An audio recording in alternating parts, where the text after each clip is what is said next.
So now I would like to invite Qazi Asif Saab. He will come and have the first 30, 40 or 45 minutes for the presentation. So kindly welcome. We welcome all to Qazi Asif Saab to come and deliver his speech. जो बुनियादी topic है basically ये बहुत आम है और तारीख़ में लोगों ने बल्कि हज़ारों साल से जब से समाज वजूद में आया है उस दिन से इंसान जो है वो आज़ादी के लिए जदोजहद कर रहा है। ग़ुलामी के ख़िलाफ़ मुसलसल जो है वो सफ़र रहा है और हमेशा उसने कोशिश की है कि आज़ादी उसे मिले, लेकिन हर दफ़ा वो फिर ग़ुलामी के चुंगल में फंस जाता रहा है। तो इसकी वजूहात क्या हैं कि समाज के अंदर इंसान क्यों ग़ुलाम हो जाता है और उसकी क्या वजूहात हैं। तो अगर देखा जाए तारीख़ में तो खैर वो कहते हैं जी ग़ुलामदारी समाज है, जागीरदारी समाज है, सरमायादारी समाज, ये सब। फिर आज के दौर में कौमी ग़ुलामी आ गई। पहले इंसान जो है ग़ुलाम रखता था, फिर जागीरदारों का ग़ुलाम हुआ, फिर सरमायादारों का ग़ुलाम हुआ, अब जो है वो कौमों की कौमें ग़ुलाम है। तो ये ग़ुलामी जो है इसके बारे में अक्सर जो है वो यहाँ पे अगर आप देखें तो नारे मार 100 साल से तो यहाँ बड़े सगीर में भी बड़े जलसे जुलूस हुए और पार्टियों ने नारे लगाए, हाजी मज़दूर भी मांगे आज़ादी, किसान भी मांगे आज़ादी, तलबा भी आज़ादी मांगे। और आजकल जो है इमरान खान साहब भी वो जो है जी मार्च कर रहे हैं, जी हम आज़ादी मार्च कर रहे हैं, कोई कह रहे जी हम हकीकी आज़ादी की बात कर रहे हैं। तो आया इन जलसों से, इन जुलूसों से, इन नारेबाजी से इंसान को आज़ादी मिल सकती है? ये जो बुनियादी सवाल है। तो फिर हम कहते हैं कि वो ग़ुलाम होता किस तरह? आज़ादी तो तब हम लोगों को समझा सकेंगे कि लोगों को ग़ुलाम होता वो किस तरह। बुनियादी बात जो है ग़ुलामी पैदा किस तरह होती है। तो ये नहीं कि नारे मारने से ग़ुलामी जो है वो नहीं ख़त्म होती, ना जो है वो कहते हैं ना कि अगर लोगों की बात मानना शुरू कर जाएं तो इराक़ पर जब हमला किया अमेरिका ने तो लाखों लोगों ने मुजाहरे किए, बल्कि यूरोप में भी, अमेरिका में भी और एशिया में भी हर जगह कहा कि जी भाई ये जंग नहीं होनी चाहिए। लेकिन उसके बावजूद अमेरिका ने किसी की बात नहीं मानी और इराक़ पर जो है कारपेट बमिंग वो करता रहा। तो उसकी क्या वजूहात है कि हर तरफ जंग व जदल जारी है, तो ये क्यों जो है इस तरह कर रहे हैं? तो हम समझते हैं कि आज़ादी की वजूहात पर जब तक डिस्कशन नहीं होती उस वक़्त तक आज़ादी लोगों को मिल नहीं सकती। तो इंसान के पास जो सबसे बड़ी क्वालिटी है, सबसे बड़ी जो खूबी है, जो उसके औसाफ हैं, वो है उसकी राय। तो इंसान राय देने की हैसियत रखता है और उसकी ये क्वालिटी है। अब जब इंसान को बोलने पर पाबंदी हो तो हम कहते हैं एक आज़ादी का जो यहाँ पे कॉन्सेप्ट है मादर पिदर आज़ादी। हम मादर पिदर आज़ादी जो है उसकी बात नहीं करते, ना हम जो है नाम नाद आज़ादी की बात करते हैं। हम कहते हैं कि बेसिकली मादर पिदर आज़ादी भी एक ग़ुलामी की किस्म है और नाम नाद आज़ादी भी बेसिकली आज़ादी की आड़ में ग़ुलामी है। तो आज़ादी फिर है क्या चीज़? तो आज़ादी बेसिकली इंसान को अपनी राय में कि वो अगर एक बात को समझता है कि ये बात गलत है तो कह सके कि ये बात गलत है। अगर वो ये समझता है कि ये बात दुरुस्त है तो वो कह सके कि ये बात दुरुस्त है। अगर वो ये समझता है कि भाई ये गलत किस तरह है और दुरुस्त किस तरह है मुझे नहीं पता, तो उसको ये इजाज़त हो कि भाई ये सवाल कर सके कि गलत किस तरह है और सही किस तरह है। अब यानी कि आपको जिस वक़्त तक 3 ऑप्शन की आज़ादी नहीं मिलती, यानी आप किसी बात पे इत्फाक कर सकें, किसी बात पे इख्तलाफ कर सकें, किसी बात पे सवाल कर सकें, तो 3 ऑप्शन की आज़ादी के बग़ैर इंसान का ज़हन आज़ाद नहीं हो सकता। तो ये एक पहला नुक्ता है 3 ऑप्शन की आज़ादी। लेकिन हम देखते हैं कि कहा जाता है कि जी यूरोप में 3 ऑप्शन की आज़ादी है कि वहाँ पे इत्फाक भी कर सकते हैं, इख्तलाफ भी कर सकते हैं, सवाल भी कर सकते हैं। लेकिन जब उनको वसाइल ज़िंदगी मुयस्सर न हो, वसाइल ज़िंदगी पर 20 टोले का या 100 में से 20% का कब्ज़ा हो, तो जो बाकी लोग हैं फिर उनकी राय जो है वो राय नहीं रहती, बल्कि फिर वो ताबे हो जाती है उन लोगों के पास, ताबे हो जाती है जो जिनके पास वसाइल होते हैं। तो वसाइल जो है जिनके पास कब्ज़ा किस तरह होता है, तो हम समझते हैं बेसिकली इंसान को ग़ुलाम बनाने के लिए जो पहली बात फिर आ जाती है वो ये है कि ज़ाती मलकियत का जो निज़ाम है उसमें इंसान की हकीकी आज़ादी मुयस्सर नहीं हो सकती। और ज़ाती मलकियत की निज़ाम की जगह फिर क्या किया जाए, इकाई मलकियत का निज़ाम जो है वो बेसिकली इंसान को आज़ादी दे सकता है। तो आज़ादी के 2 बुनियादी असूल हैं, जिसे आप एक 3 ऑप्शन की आज़ादी और दूसरा इकाई मलकियत, इन 2 के बग़ैर इंसान को हकीकी आज़ादी मुयस्सर नहीं आ सकती। अच्छा, ये हमारे यहाँ अक्सर क्वेश्चन किया जाता है, क्योंकि अब अगर हम देखें तो ज़ाती मलकियत के ऊपर हम जब बात करते हैं कि भाई ज़ाती मलकियत जो है वो इंसान को ग़ुलाम बनाती है, ज़ाती मलकियत की वजह से आमरीत है, ज़ाती मलकियत की वजह से असबियत है, तो ये ज़ाती मलकियत, आमरीत और असबियत ये आपस में जुड़े हुए हैं। अब ज़ाती मलकियत की जगह जब हम कहते हैं इकाई मलकियत, तो इकाई मलकियत और जमहूरियत और इंसानियत आपस में जुड़े हुए हैं। लेकिन अगर हम देखें, अगर तजिया करें, तो ज़ाती मलकियत तब्दील हो जाती है मल्टीनेशनल कंपनीज़ में। ये जितनी भी दुनिया में मल्टीनेशनल कंपनी वजूद में आती हैं, इनका अगर देखें ज़िंदगी, तो ये सारी की सारी ज़ाती मलकियत की वजह से। और मल्टीनेशनल कंपनीज़ जो हैं वो तब्दील हो जाती हैं साम्राज्य में, जिसे यह नारे मारते रहते हैं क्या है जी भाई साम्राज्य मुर्दाबाद, लेकिन वो साम्राज्य मुर्दा नहीं होता बल्कि और ज़िंदा हो जाता है। क्यों कि साम्राज्य के ख़िलाफ़ जब वो बात करते हैं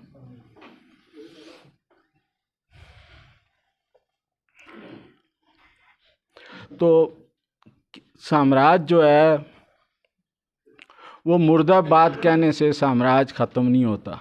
अब मल्टीनेशनल कंपनी के पीछे ज़ाती मलकियत है और ज़ाती मलकियत के नतीजे में मल्टीनेशनल कंपनी है, और मल्टीनेशनल आला तरीन शक्ल है। जितने भी वर्ल्ड बैंक देखें, IMF देखें, एशियाई तरक्याती बैंक देखें, वर्ल्ड इकनॉमिक फोरम देखें, ये सारे के सारा जो है मल्टीनेशनल कंपनीज़ का एक नेटवर्क है, जिसकी वजह से वो दुनिया की रियासतों को ग़ुलाम बनाती हैं।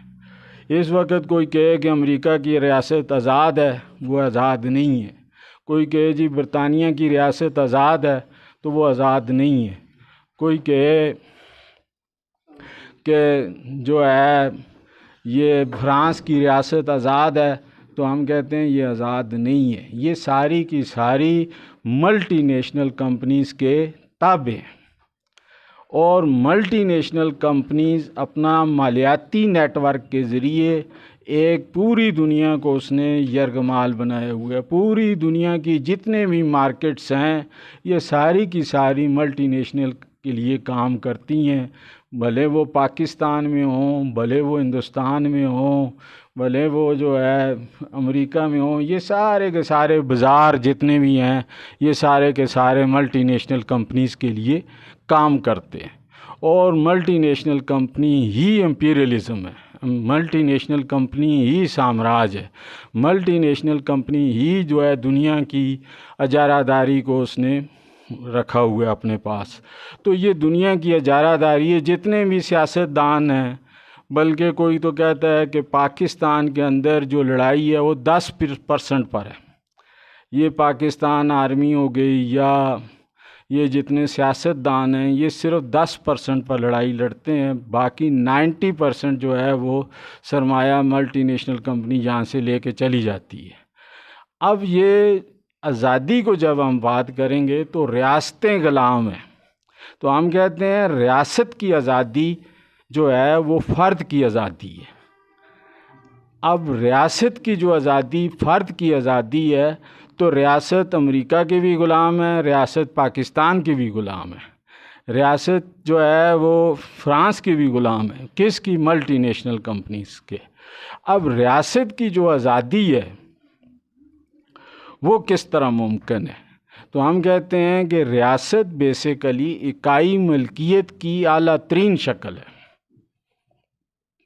और ये रियासत एक इंडिपेंडेंट तौर पर पूरी दुनिया में एक तारीख़ उसे आगे बढ़ा रही है। और ख़ास तौर पे रियासत को वजूद में लाने के लिए जिस वक़्त से दुनिया में कानून की हुक्मरानी का नुक्ता नज़र डेवलप हुआ है और उस वक़्त से ये रियासत जो है ज़्यादा से ज़्यादा मजबूत होती जा रही है, क्योंकि इकाई मलकियत को भी कानून तहफ़्फ़ुज़ देता है और ज़ाती मलकियत को भी कानून तहफ़्फ़ुज़ देता है। अब मल्टीनेशनल कंपनियां भी कानून की वजह से बनी हैं और ये जो रियासत है ये भी कानून की वजह से बनी है। लेकिन जो ज़ाती मलकियत की बुनियाद पर जो मल्टीनेशनल कंपनियां बनती हैं उनका मैक्सिमम लोग कितने लोगों को फ़ायदा है? वो सिर्फ 100 में से 20% को। 80% जो है उसमें उनको कोई फ़ायदा नहीं है। 80% उनके लिए एक जुर्गमाल बने हुए हैं, उनके लिए इस्तेमाल हो रहे हैं। तो 80% जो है वो तो इस तरह इस्तेमाल हो रहे हैं कि जिस तरह अगर हम कहें कि वो गन्ने का जूस जिस तरह नहीं निकालते, इस तरह 80% आवाम की मेहनत को 20% जो है वो लेकर चले जाते हैं। लेकिन वो कौन से मेकनिज़म के तहत लेकर जाते हैं? हम कहते हैं वो ज़ाती मलकियत का निज़ाम है। तो ज़ाती मलकियत का निज़ाम जो है वो जब डिवाइड एंड रूल के साथ नथी होता है तो फिर रियासतें ग़ुलाम हो जाती हैं, और रियासतों की आज़ादी जो है वो तब ही मुमकिन है जब वो इकाई मलकियत की बात होंगी, और इकाई मलकियत के साथ यूनाइट एंड डेमोक्रेसी का फार्मूला लगेगा। यूनाइट एंड डेमोक्रेसी के ज़रिए ही लोग आज़ादी हासिल कर सकते हैं। रियासतों की आज़ादी की बात करूँ, एक फ़र्द को कहते हैं, फ़र्द तो ताबे है किसके? समाज के, और समाज ताबे है किसके? स्टेट के। अब स्टेट जो है अस खुद ग़ुलाम है, तो आम लोगों को फिर क्या आज़ादी मिलेगी? तो हम कहते हैं तो ये तो स्टेट की ज़िम्मेदारी है कि लोगों को सेहत दे, तालीम दे, रिहाइश दे, रोज़गार दे, और तमाम तर मसाइल लोगों के 80% आवाम के हल करे। ये स्टेट की ज़िम्मेदारी है। लेकिन स्टेट कब ये मसाइल हल कर सकती है? जब वो ज़ाती मलकियत का जो 20 टोला है उससे वो आज़ादी हासिल करेंगे। अब उससे वो किस तरह आज़ादी हासिल करेंगे? अभी हम देखते हैं कि यहाँ पे जितनी भी पॉलिटिकल पार्टीज़ हैं वो ज़ाती मलकियत के ताबे हैं, यानी कि अब पार्टियाँ लोगों की जागीरें हैं। जिस तरह वो कहते हैं जी ये तो हमारी मौरूसी जो है सीट है, मौरूसी पॉलिटिक्स हम करते हैं, तो ये जो ज़ाती जो उनकी जागीरें बनी हुई हैं और वो नस्ल दर नस्ल जो है 80% अवाम पर हुक्मरानी करते हैं। तो 80% अवाम जो है किस तरीके से, हमारा जो बुनियादी सवाल जो है, क्योंकि हकीकी आज़ादी का मकसद है कि लोग जो हैं उन्हें आज़ादी मिल सके, उसका हल बताएं। आज़ादी अच्छी चीज़ है लेकिन आएगी कैसे? तो फिर हम ये कहते हैं कि आज़ादी के लिए फिर इकाई मलकियत की ज़रूरत है, और इकाई मलकियत को हम किस तरीके से बनाएंगे। तो सबसे पहले हम समझते हैं कि इकाई मलकियत जो है, ख़ानदान जो है, ये बुनियाद है हमारी इसारदारी की। ख़ानदान एक ऐसा मरकज़ है जहाँ पे इंसान जो है इसार करता है, वो ख़ुद नहीं खाता, अपने बच्चों को, अपनी फैमिली को खिलाता है, उनके लिए मेहनत करता है, मज़दूरी करता है, और हर किस्म की तकलीफ़, मुसीबत, परेशानी अपने ख़ानदान के लिए वो इस्तेमाल करता है, तो बर्दाश्त करता है। तो इस हवाले से अगर देखें तो सबसे पहले यहाँ पे ज़ाती मलकियत ने ख़ानदानों को तकसीम किया हुआ है। हम वकील हैं, हमें पता है जितने भी झगड़े हैं वो सब ख़ानदान के अंदर ज़ाती मलकियत की वजह से हैं। और किस तरीके से जी, खामन बीवी का झगड़ा है जी, वालिदैन बच्चों का झगड़ा है जी, भाइयों का आपस में झगड़ा है, किस वजह से? ज़ाती मलकियत की वजह से ख़ानदान तकसीम दर तकसीम हो रहे हैं। और उससे इसी तरीके से वो बच सकते हैं कि वो इकाई मलकियत जो है ख़ानदानी सतह पर बनाएं। और जब वो इकाई मलकियत ख़ानदानी सतह पर सोच दी जाएगी कि भाई ख़ानदान जो है वो इसारदारी का मरकज़ है, ख़ानदान जो है हमें तहफ़्फ़ुज़ देता है, हमारी बका, हमारी तरक्की, हमारी खुशहाली, हमारी तमीर सब की सब जो है वो ख़ानदान के साथ वाबस्ता है, तो वो ख़ानदान की बात करेंगे। तो दूसरे सतह पे फिर हम कहते हैं पार्टी मलकियत।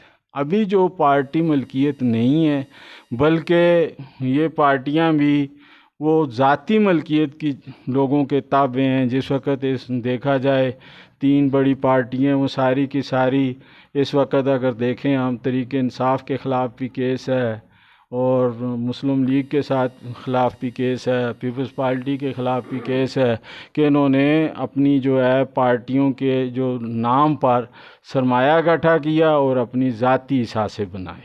ये सारे मुकदमात इनके ऊपर चल रहे हैं। तो पार्टियां भी बेसिकली ज़ाती मलकियत को फ़रोग़ देने के लिए बनी हुई हैं। तो इसलिए हम कहते हैं कि ज़ाती मलकियत जो है ये बेसिकली पार्टियों को भी उसके ग़ुलाम बनाया हुआ है ज़ाती मलकियत ने। फिर इसी तरीके से हम चले जाते हैं रियासत में। तो ये पार्टियों के ज़ोर से जो है ये रियासत पर कब्ज़ा करते हैं। जिस तरह जो अमेरिका के अंदर अगर 200 साल से ये 2 पार्टियां हैं, तो दोनों की दोनों पार्टियां जो हैं वो मल्टीनेशनल कंपनी के सरमाए की बुनियाद पर अमेरिकन स्टेट पर काबिज़ हैं, और फिर वह पूरी दुनिया में अपनी डिक्टेशन चलाती रहती हैं। इसी तरीके से ये छोटी मोटी स्टेटें तो इनकी तो कोई हैसियत ही नहीं है, ये तो उनकी एक ब्रांच जो है उसकी फ़ाइनेंस से भी कमज़ोर है। तो हम ये समझते हैं कि बेसिकली ये जो रियासती मलकियत है ये जो है मल्टीनेशनल से हमें तहफ़्फ़ुज़ दे सकती है। तो रियासती मलकियत तब तहफ़्फ़ुज़ देगी जब पार्टी मलकियत होगी, और पार्टी मलकियत तब होगी जब ख़ानदानी मलकियत होगी। तो तीनों तरह की मलकियत को जमहूरी अंदाज से, हम जब ये कहते हैं बामी इकाई मलकियत के वोट और मेहनत को यकजा करके, जब आप वोट और मेहनत को यकजा करके बात करते हैं तो फिर जो है यहाँ पे ये हुआ है कि वोट अलहदा है, मेहनत अलहदा है। बाज़ ममालिक ने, जिस तरह सोशलिस्ट ब्लॉक वालों ने क्या किया जी, हम ज़ाती मलकियत के ख़िलाफ़ हैं जी, तो उन्होंने रियासती मलकियत बना दी, लेकिन वहाँ पे 3 ऑप्शन की आज़ादी या वोट की एक्सरसाइज वहाँ पे नहीं की। तो इंसान को भेड़ बकरियों की तरह, जिस तरह जो है जी ये जो है जी बकरियों के आगे चारा डाल दो, भेड़ों के आगे चारा डाल दो, तो उनको जहन जो है बंद कर दो, तो उन्होंने ये काम शुरू कर दिया। तो हम कहते हैं इंसान की राय भी आज़ाद हो और उसका वसाइल भी उसके पास हो। तो राय जो है आज़ाद होगी 3 ऑप्शन की आज़ादी के फार्मूले से, और जो वसाइल हैं वो आवाम के पास जाएंगे इकाई मलकियत से। तो इसे कहते हैं जी ये जो है वेलफेयर जो है वो डेमोक्रेटिक स्टेट के साथ जुड़ी हुई है, और आज़ादी जो है बेसिकली वेलफेयर डेमोक्रेटिक स्टेट के साथ है। अक्सर दोस्त जो है बाद में भी क्वेश्चन करते रहते हैं, लेकिन ये पहले भी इसको थोड़ा सा कर दें कि इस्लाम के अंदर जो है, तो हम कहते हैं इस्लाम के अंदर इसार है। इस्लाम की बुनियाद पहली इसार है, दूसरी मुशावरत है, और तीसरी वादानियत है। और इन तीनों को जब आप मिलाएं तो बन जाती है इस्लामिक वेलफेयर डेमोक्रेटिक स्टेट। तो इस्लामिक जो है वेलफेयर डेमोक्रेटिक स्टेट उस तरफ जाएं या वेलफेयर डेमोक्रेटिक स्टेट कहें, इन सब ये ही वो नुक्ता नज़र है जिसमें यानी कि मुशावरत राय की आज़ादी को कहते हैं कि 3 ऑप्शन की आज़ादी के तहत मुशावरत है। फिर इशार के तहत आप इकाई मलकियत की बात करते हैं। वहाँ पे ये नहीं है कि एक जो वो टैक्स के माध्यम में आता है उसे आप इशार नहीं कहते। इशार कहते हैं कि आप ऑप्शनल तौर पर, रज़ाकराना तौर पर खुशी से अपने वसाइल जो हैं वो बैतुल माल में दें या जो है स्टेट को दें।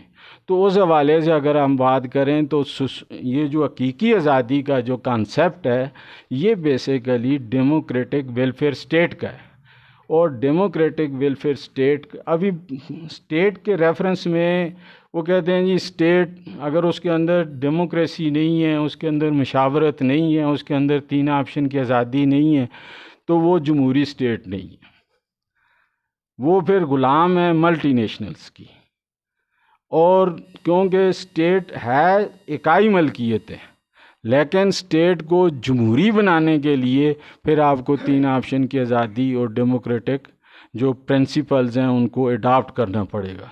हमने तो खैर हकीकी आज़ादी के बारे में जो डिस्कशन की है दोस्तों के साथ, क्या भाई जो डेमोक्रेटिक वेलफेयर स्टेट है वो किस तरह वजूद में आएगी, उसके लिए तो 5 असूल जो हैं, एक तो विजडम वोट की बात, दूसरी 3 ऑप्शन की आज़ादी की बात, तीसरी जो है राय को यकजा करने की बात, और चौथी जो है इकाई मलकियत की, और 5वीं इंसानी फलाई एजेंडा जो इंसान की 5 तरह की ज़रूरतों के साथ जुड़ा हुआ है कि उसकी फितरती ज़रूरतें किस तरह पूरी हों, उसकी समाजी ज़रूरतें किस तरह पूरी हों, उसकी शऊरी और तालीमी ज़रूरतें किस तरह पूरी हों, उसकी दिफाई ज़रूरतें किस तरह पूरी हों, और उसको सबसे बड़ी बात जो है इंसान को इंसान की ज़रूरत।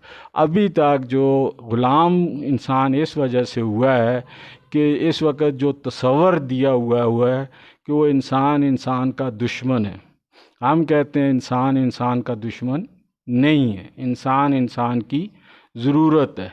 तो ये एजेंटोक्रेसी कह लें, से साम्राज्य कह लें, 20 टोला कह लें, खजलदारी निज़ाम कह लें, आमरीत कह लें, अजारादारी कह लें, जो भी इसको कहना चाहते हैं कह सकते हैं, लेकिन इसकी जो बुनियाद है वो यही है कि 80% आवाम की मेहनत को जो है वो लूटा जाए। तो इसलिए हम समझते हैं कि 80% आवाम की ताकत को जो है यकजा किया जा सकता है, इकट्ठा किया जा सकता है। हम प्रो स्टेट हैं, हम एंटी स्टेट की पॉलिटिक्स को समझते हैं कि ये गलत है। हम जो है प्रो फैमिली हैं और हम प्रो समाज हैं। तो जो ये एंटी स्टेट या एंटी समाज या एंटी फैमिली की जो सोच है ये बेसिकली अनार्की की सोच है। ये अथॉरिटी की सोच नहीं है। सोसाइटी जो है बग़ैर अथॉरिटी के मैनेज नहीं होती। सोसाइटी जो है वो मैनेज होगी किसी न किसी सिस्टम के तहत, किसी न किसी मैकेनिज़्म के तहत। तो आखिर में अगर हम ये बात समझें कि आज़ादी जो हकीकी आज़ादी का ताल्लुक़ सिस्टम के साथ है, और दुनिया में 3 ही निज़ाम है। पहला निज़ाम झूठ का है, जिसे आप यूनिपोलर कह लें, बादशाही राज कह लें, जागीरदारी कह लें, डिक्टेटरशिप कह लें, जो भी कहना चाहते हैं कह सकते हैं। दूसरा निज़ाम मुनाफ़िकत का है, और मुनाफ़िकत के निज़ाम को आप एजेंटोक्रेसी कह लें, बाईपोलर कह लें, तकरार कह लें, डिवाइड एंड रूल कह लें, जो भी हो सके। तीसरा निज़ाम सच का है। तो हकीकी आज़ादी जो है वो सच्चाई के निज़ाम के साथ जुड़ी हुई है, और सच्चाई का निज़ाम जो है वो 3 ऑप्शन की आज़ादी के साथ जुड़ा हुआ है। सच्चाई तक पहुंचने का एक ही रास्ता है कि हम 3 ऑप्शन की आज़ादी को प्रैक्टिस करें, हम 3 ऑप्शन की आज़ादी को जो है एक्सरसाइज करें, और 3 ऑप्शन की जो आज़ादी है वो इकाई मलकियत के साथ जुड़ी हुई है। और इन दोनों को जब आप यकजा करते हैं तो बाहमी इकाई मलकियत बनती है, और बाहमी इकाई मलकियत को आप प्रैक्टिस करते हैं तो ये यूनाइट एंड डेमोक्रेसी बेसिकली होती है। कि यूनिटी के अंदर जो है, अभी हम यहाँ पे इकट्ठे हैं, हम लड़ाई शुरू कर दें तो मुशावरत तो नहीं होगी। मुशावरत कहते हैं इत्तेहाद के अंदर, यूनिटी के अंदर, यकजहती के अंदर बातचीत को। अगर ये इन्होंने जो कहा है जी मगरबी जमहूरियत, अब मगरबी जमहूरियत क्या है? तो हम कहते हैं अगर उसे डिफ़ाइन करें तो उसका सिंपल नाम है डिवाइड एंड रूल। वो जो है लड़ाई के अंदर बरतानिया की पार्लियामेंट देखें वहाँ भी लड़ाई, फ्रांस की पार्लियामेंट देखें वहाँ भी लड़ाई, तो जो उधर जापान के अंदर देखें तो वो भी जो है वो भी कुश्तियाँ लड़ते रहते हैं। तो हम तो हैं ही जो है वो कहते हैं जी तरक्की पसीर हैं, पसमानदा हैं। हम तो जो है जी वो साम्राज्य कौम तो नहीं है। हम तो जो है पहले से जो है नौबदियाती ममालिक से ताल्लुक़ रखते हैं।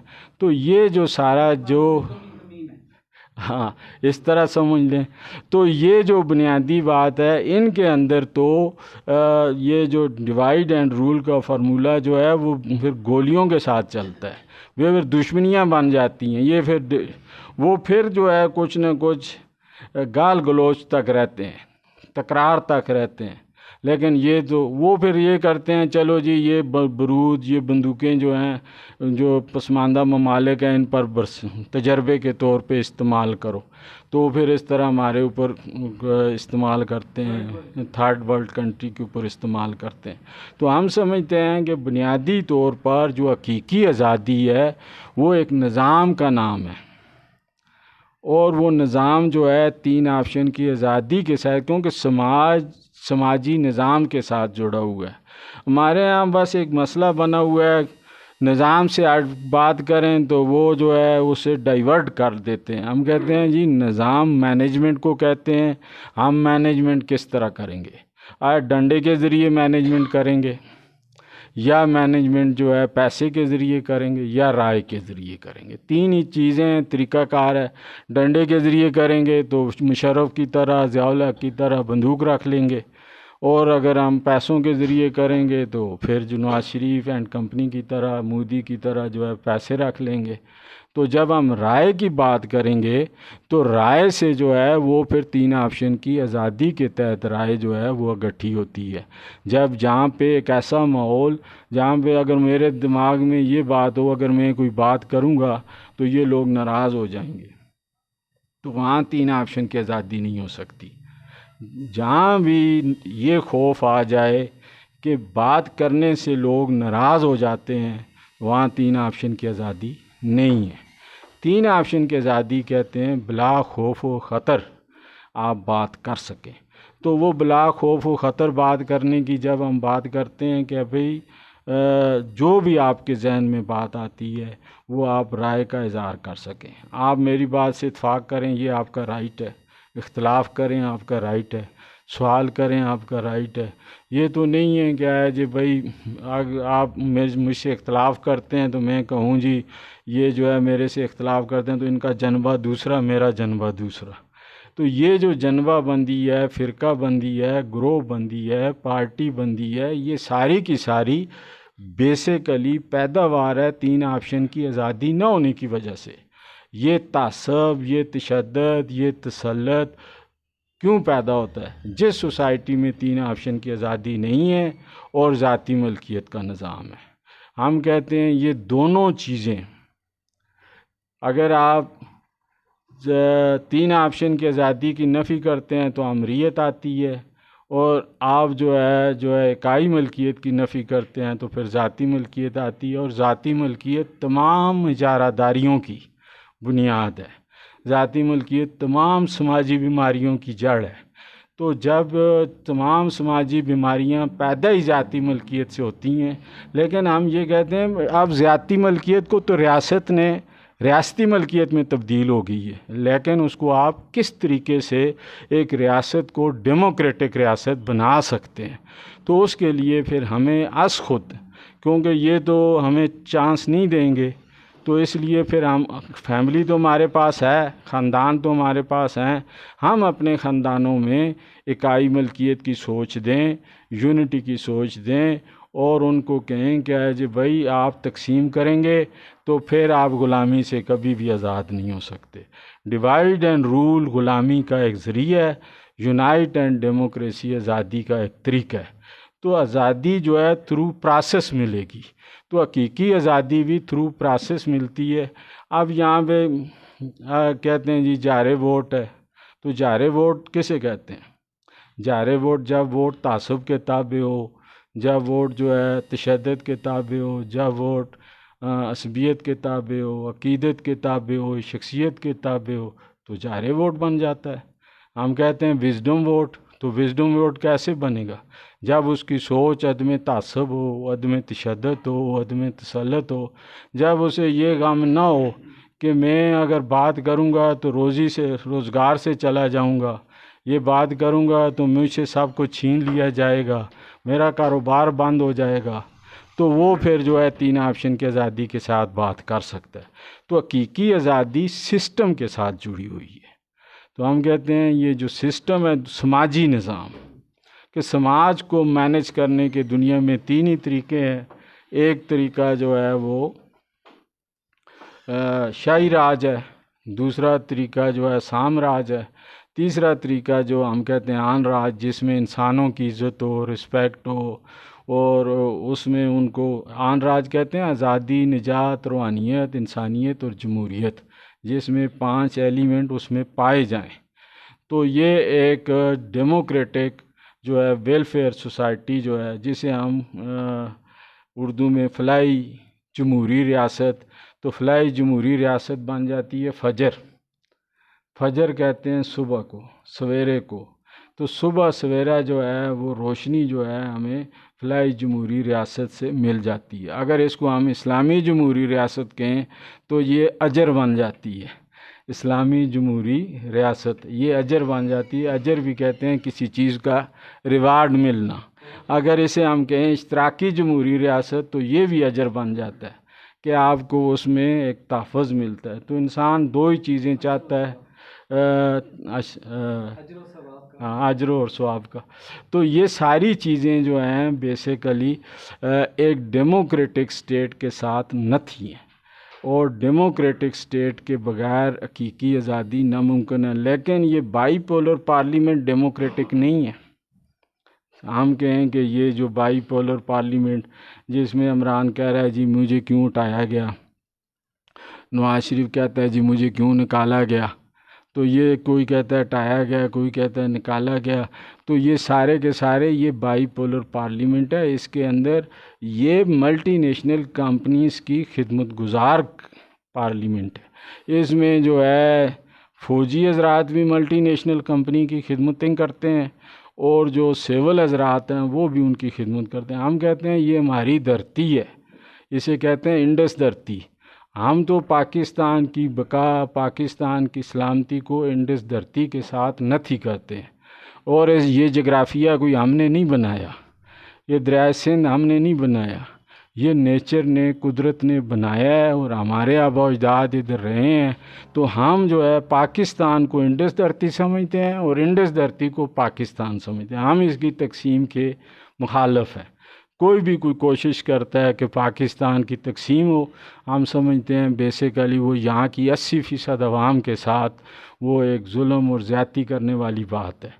तो उनके अंदर जो है एक ऐसी लड़ाई पैदा करने वाली बात है। तो ये इंडस धरती जिसमें जो अभी हम रहते हैं, कश्मीर, जिस तरह अभी इन्होंने कश्मीर के हवाले से कश्मीर की आज़ादी, अब कश्मीर की आज़ादी को आप बात करते हैं तो कश्मीर का जग्राफिया तो आप बता दें।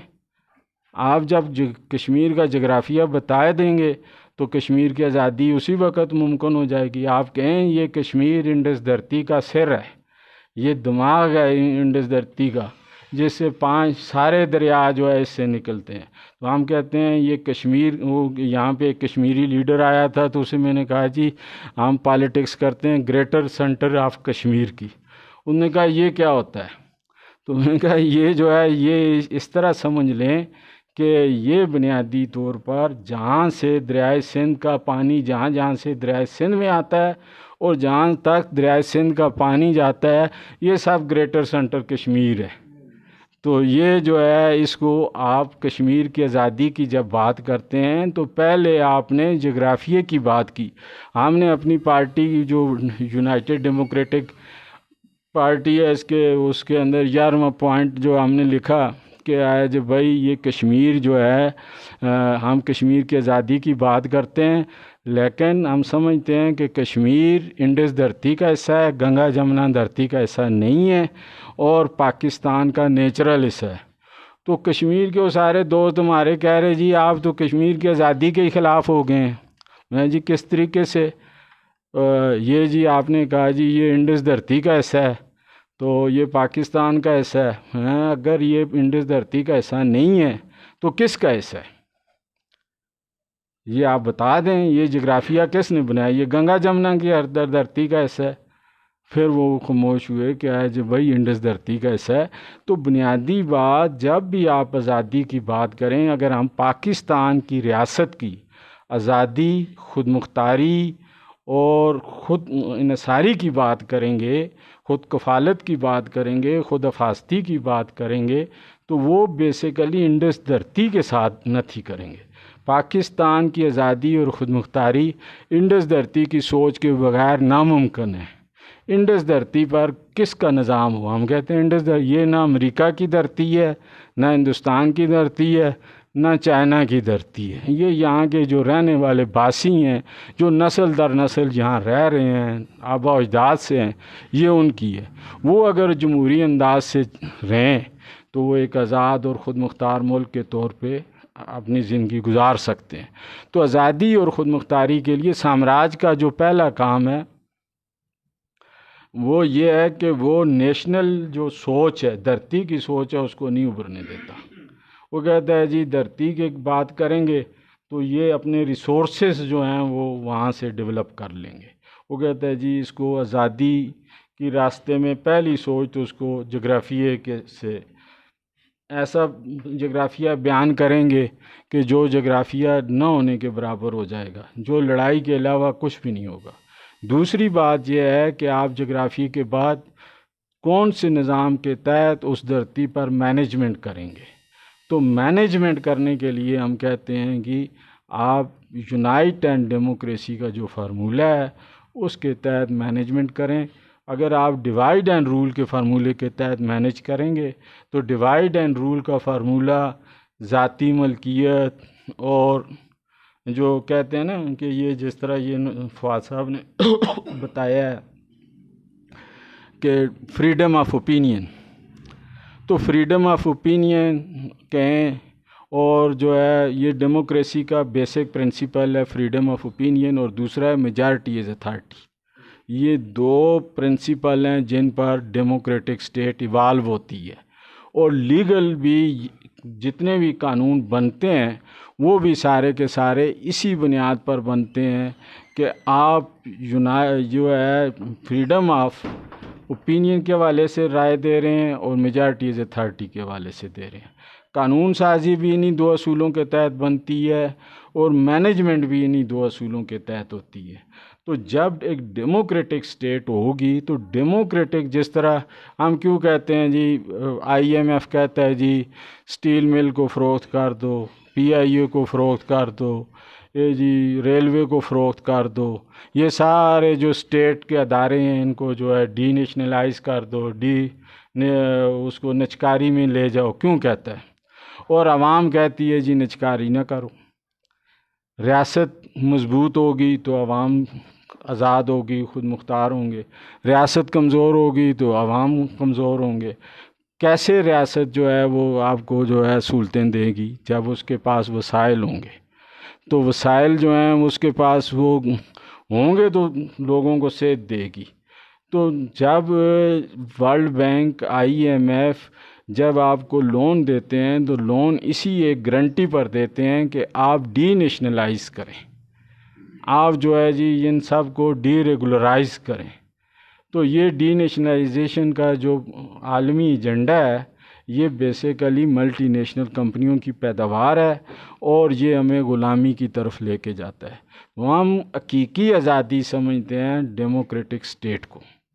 हकीकी आज़ादी इंसान की डेमोक्रेटिक स्टेट के बगैर नामुमकिन है। इंसान को तहफ़्फ़ुज़ अगर कोई देती है तो वेलफेयर डेमोक्रेटिक स्टेट देती है, और इंसान की बका भी जो है वेलफेयर डेमोक्रेटिक स्टेट में है। तो वेलफेयर डेमोक्रेटिक स्टेट जो है वो बेसिकली हकीकी आज़ादी है। लेकिन हकीकी आज़ादी वेलफेयर डेमोक्रेटिक स्टेट इस तरह नहीं बनती है जिस तरह जो है मार्चें करने से, आओ जी लॉन्ग मार्च करते हैं जी, आओ जी ट्रेन मार्च करते हैं जी, आओ जी आज जो आज़ादी मार्च करते हैं जी। इस तरीके से आज़ादी नहीं आएगी। आज़ादी आएगी कि आप अपनी ख़ानदान की इकाई को डेमोक्रेटिक बनाएं, जमहूरी ख़ानदान बनाएं, पार्टी को जमहूरी पार्टी बनाएं और रियासत को जमहूरी रियासत बनाएं। तीनों मिलकर बनेंगे। अगर ख़ानदान नॉन डेमोक्रेटिक हैं तो फिर सोसाइटी भी नॉन डेमोक्रेटिक है, अब फिर आगे स्टेट भी नॉन डेमोक्रेटिक है। स्टेट डेमोक्रेटिक है तो ख़ानदान डेमोक्रेटिक है, ख़ानदान डेमोक्रेटिक है, सोसाइटी डेमोक्रेटिक है। तो ये सब के सब आपस में जुड़े हुए हैं।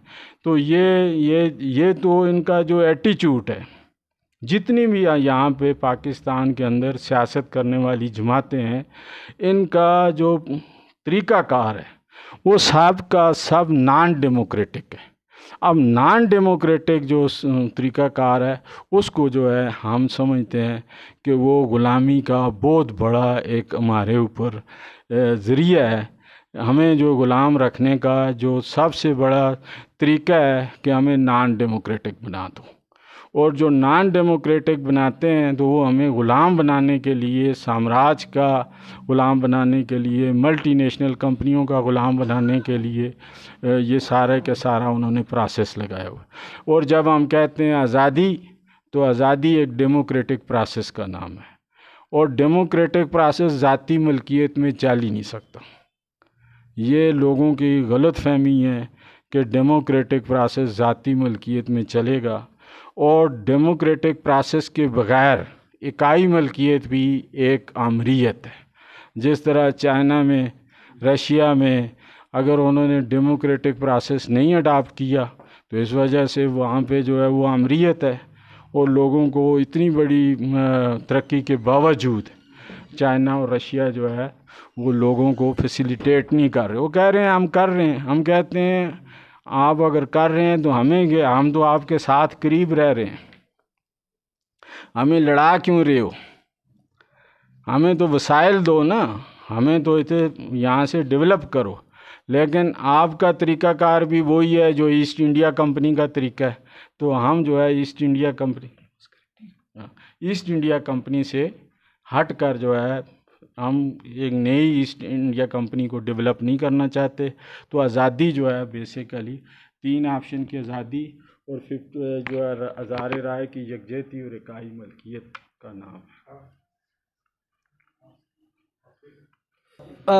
This was the initial presentation on the topic.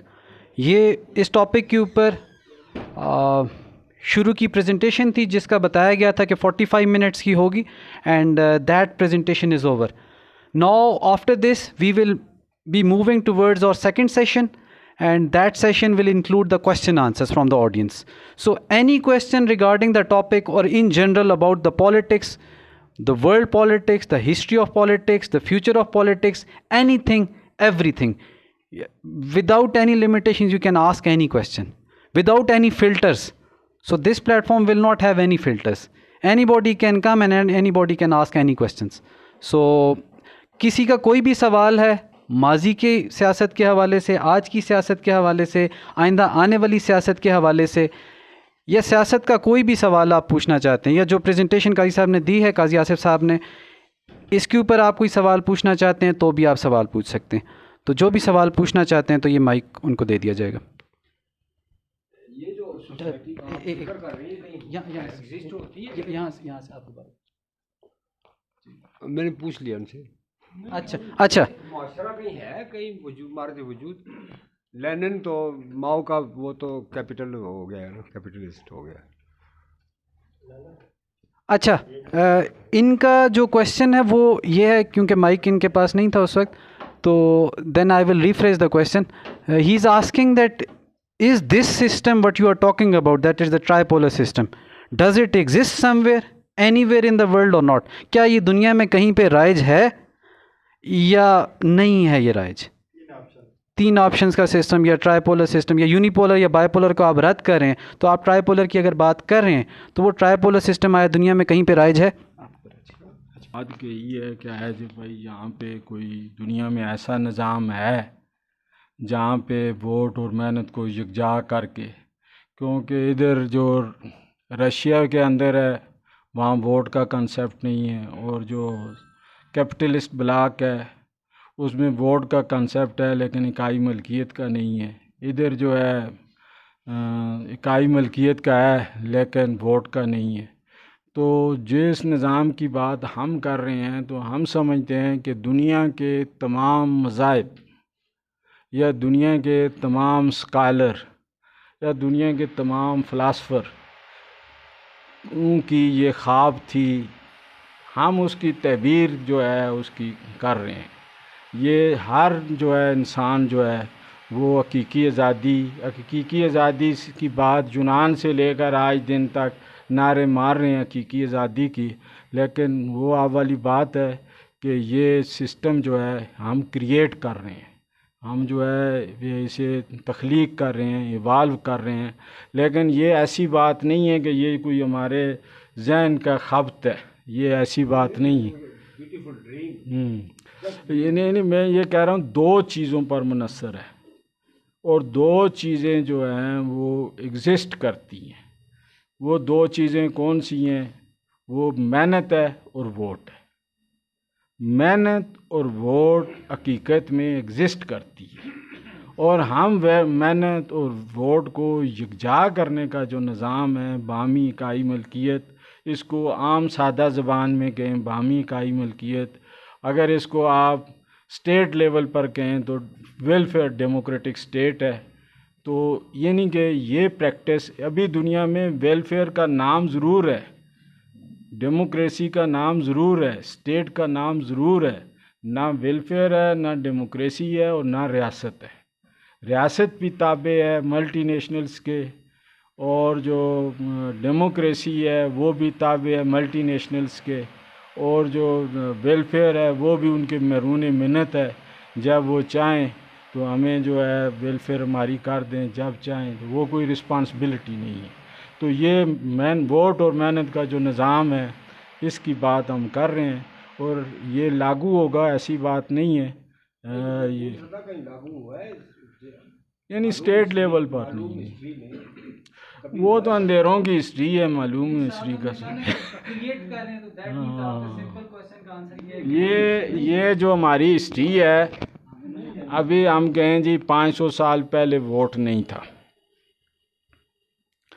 तो अब वो कहें जी वो जिस वक़्त वोट का कंसेप्ट आया तो उस वक़्त यही सवाल होते थे क्या है जी वोट कहीं हुआ है. बादशाहों के सामने अगर कोई कहे वोट का तो कहते थे ये दीवानों के ख्वाब हैं, इसको बड़ा वोट का समझ आ गई है। तो ये एक प्रोसेस है। अब जाके तारीख़ में ये सवाल उठा, तारीख़ सवाल बनाती है, ये हम नहीं बनाते। ये जो हम बोल रहे हैं ये तारीख़ की आवाज़ है।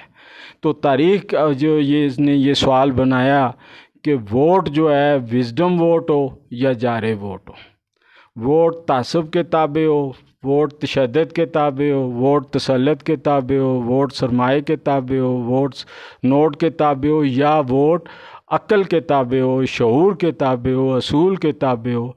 ये क्वेश्चन अब तारीख़ ने आकर लोगों के सामने रखा है, तारीख़ ने रखा है। और जितने भी दानिशवर हैं वो तारीख़ के सवाल पर डिस्कशन कर रहे हैं। तो तारीख़ सवाल बनाती है। तो ये तारीख़ ने सवाल बनाया है कि आप जो है इस पर सोचें, जो भी अक्ल और शऊर रखता है। माजी में हम जाएं तो माजी में तो बिजली भी नहीं थी, माजी में तो ये जो है ये जो अभी ये माइक है ये भी नहीं था। माजी में जो है वो हम सिर्फ़ एक बात ज़रूर ले सकते हैं, गाइडेंस जो माजी की ले सकते हैं कि इंसान के जितने भी अजीम लोग थे, जितने भी मुक़द्दस लोग थे, जितने भी फ़िलासफ़र थे, उन्होंने खैर की बात की है, उन्होंने इंसानियत की बात की है। और उसके लिए उन्होंने कहा जी खैर इस तरह आएगी, जिस तरह अभी मुशावरत का जो कॉन्सेप्ट है वो हज़ारों साल से प्रैक्टिस हो रहा है।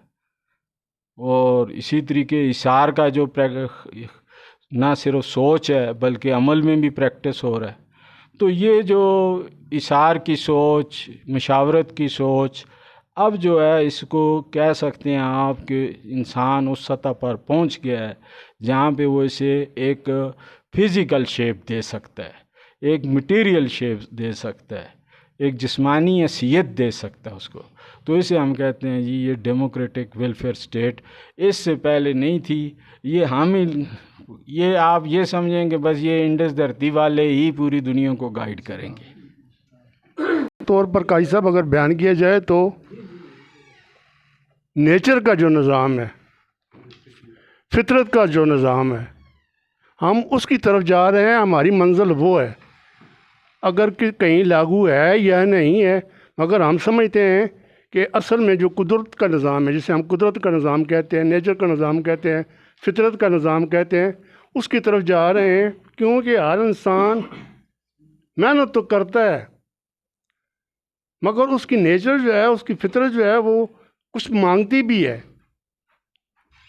हम उसकी तरफ जा रहे हैं कि वो मेहनत करे और उसको उसकी ज़रूरियात भी पूरी हों। आज़ादी की ज़रूरियात, ज़हनी की जो समाजी जो है, मतलब जितनी भी उसकी ज़रूरियात हैं वो पूरी हों। तो इसका कहीं भी अगर लागू नहीं है तो हम उस तरफ जा रहे हैं कि ये कुदरत का निज़ाम है, ये नेचर का निज़ाम है, ये फितरत का निज़ाम है और ये इंसानों की ज़रूरत है। इसके बगैर इंसानियत कायम नहीं रह सकती।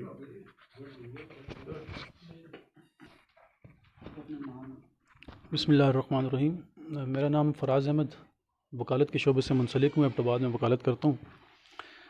माशाल्लाह काफ़ी जामे और कम्प्रिहेंसिव किस्म का लेक्चर था जनाब काजी साहब का। मेरे ख़्याल में ये टॉपिक ऐसा है कि इतने मुख्तसर वक्त में 40-50 मिनट में इसका अहाता करना बुनियादी तौर पे मुमकिन नहीं है। काजी साहब ने बड़े वसी पैराए में इसका अहाता करने की कोशिश की है, लेकिन थोड़ी सी जो कन्फ्यूजन पैदा हुई है इतनी सारी डिस्कशन सुनने के बाद। टॉपिक था हमारा आज का हकीकी आज़ादी क्या है। मेरे ख़्याल में सबसे पहले आपको चाहिए था कि आज़ादी को डिफ़ाइन करें कि आज़ादी से आप मुराद क्या ले रहे हैं, फिर हकीकी आज़ादी की तरफ जाएं। आज़ादी और ग़ुलामी इन दोनों में फ़र्क बता देते और जो मसाइल का हल आपने डायरेक्ट बताने की कोशिश की है, पहले मसाइल की निशानदेही कर देते कि हम किस तनाज़ुर में ग़ुलाम हैं और किस तनाज़ुर में हमें इस ग़ुलामी से आज़ादी चाहिए और उस आज़ादी तक पहुँचने के लिए फिर हमारे पास इसका हल क्या है। क्योंकि इकाई के तौर पे अगर देखा जाए बुनियादी तौर पे तो इंसान मुरक्कब है जिस्म और ज़ात का। इंसान के जिस्म के साथ जुड़े बहुत सारे मसाइल हैं। जिस्मानी तौर पे भी न सिर्फ पाकिस्तानी बल्कि इंसान ऑल ओवर द वर्ल्ड ग़ुलामी का सामना उसने तारीख़ में अपना हवाला दिया किया भी है और आज भी ग़ुलामी को वो बर्दाश्त कर रहा है और सह रहा है।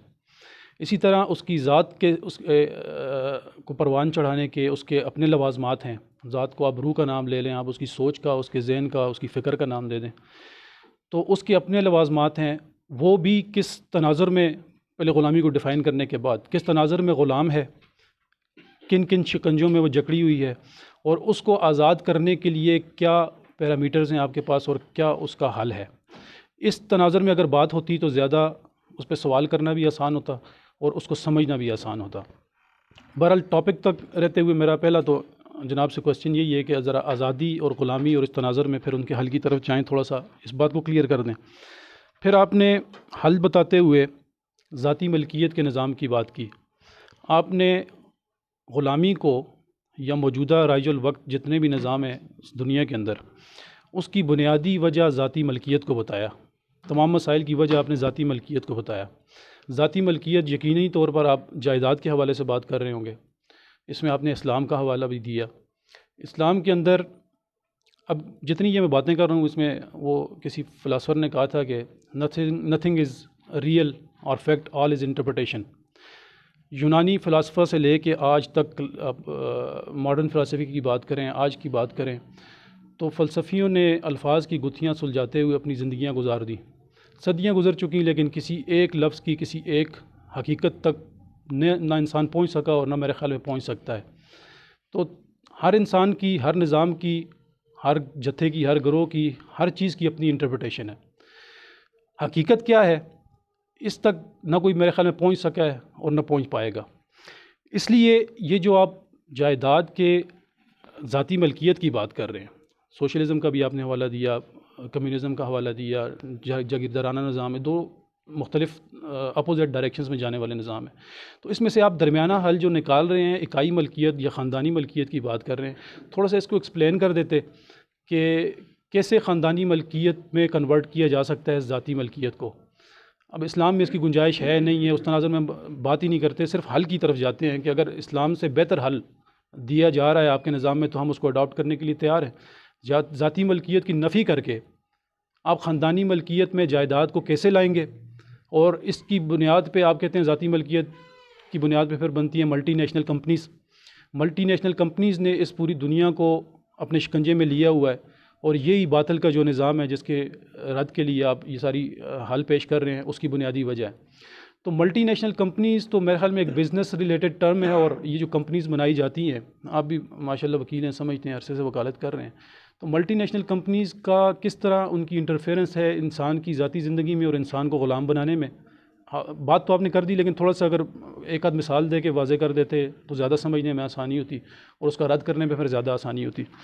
तो ये थोड़ी सी इससे रिलेटेड बात थी। फिर आपने कश्मीर की आज़ादी की बात की, आपके मंशूर में भी एक 11वां पॉइंट आपने लिखा हुआ है, तो उसके तनाज़ुर में आपने कहा जी कि ये हम इंडस वैली की बात करते हैं। जब आप एक यूनिवर्सल सोच दे रहे हैं, यूनिवर्सल हल बता रहे हैं इंसान को ग़ुलामी से आज़ाद करने का, उसके बुनियादी हुकूक देने का और उसके बुनियादी मसाइल के हल के लिए एक निज़ाम की बात कर रहे हैं, तो फिर अपने आप को मेरे ख़्याल में कन्फ़ाइन करना, एक कश्मीर की आज़ादी की अलग से इंटरप्रिटेशन दे के इंडस वैली की बात करके, या एक ख़ास रियासत तक रहना, महदूद रहना, ओवरऑल इंसानियत की आज़ादी की जब आप बात करेंगे तो फिर ये आज़ादी जो है विदाउट बाउंड्रीज़ होगी, विदाउट बाउंड्स होगी। ये जो आप यहाँ पे एक अलग रियासत होगी, उसका अपना निज़ाम होगा, वहाँ पे अलग रियासत होगी, गंगा जमुना की रियासत होगी, उसका अलग निज़ाम होगा। तो इन चीज़ों से बालातर होके, वो इकबाल ने कहा था कि इन ताज़ा खुदाओं में बड़ा सबसे वतन है, जो पैरहन इसका है वो मज़हब का कफन है। तो वतन को भी आप इस तनाज़ुर में ला रहे हैं कि भाई हम कश्मीर को पाकिस्तान का हिस्सा समझते हैं, और पाकिस्तान के अंदर क्या ये आप निज़ाम नाफज करना चाह रहे हैं, या आप सारी दुनिया में इंसान की आज़ादी की बात करके उसको ये हल देना चाह रहे हैं। तो इस टॉपिक से रिलेटेड चंद ये मेरी बातें थी, गुजारिशात थी, इनको थोड़ा थोड़ा अगर आप एक्सप्लेन कर दें तो समझने में हमें आसानी हो जाएगी। बहुत शुक्रिया।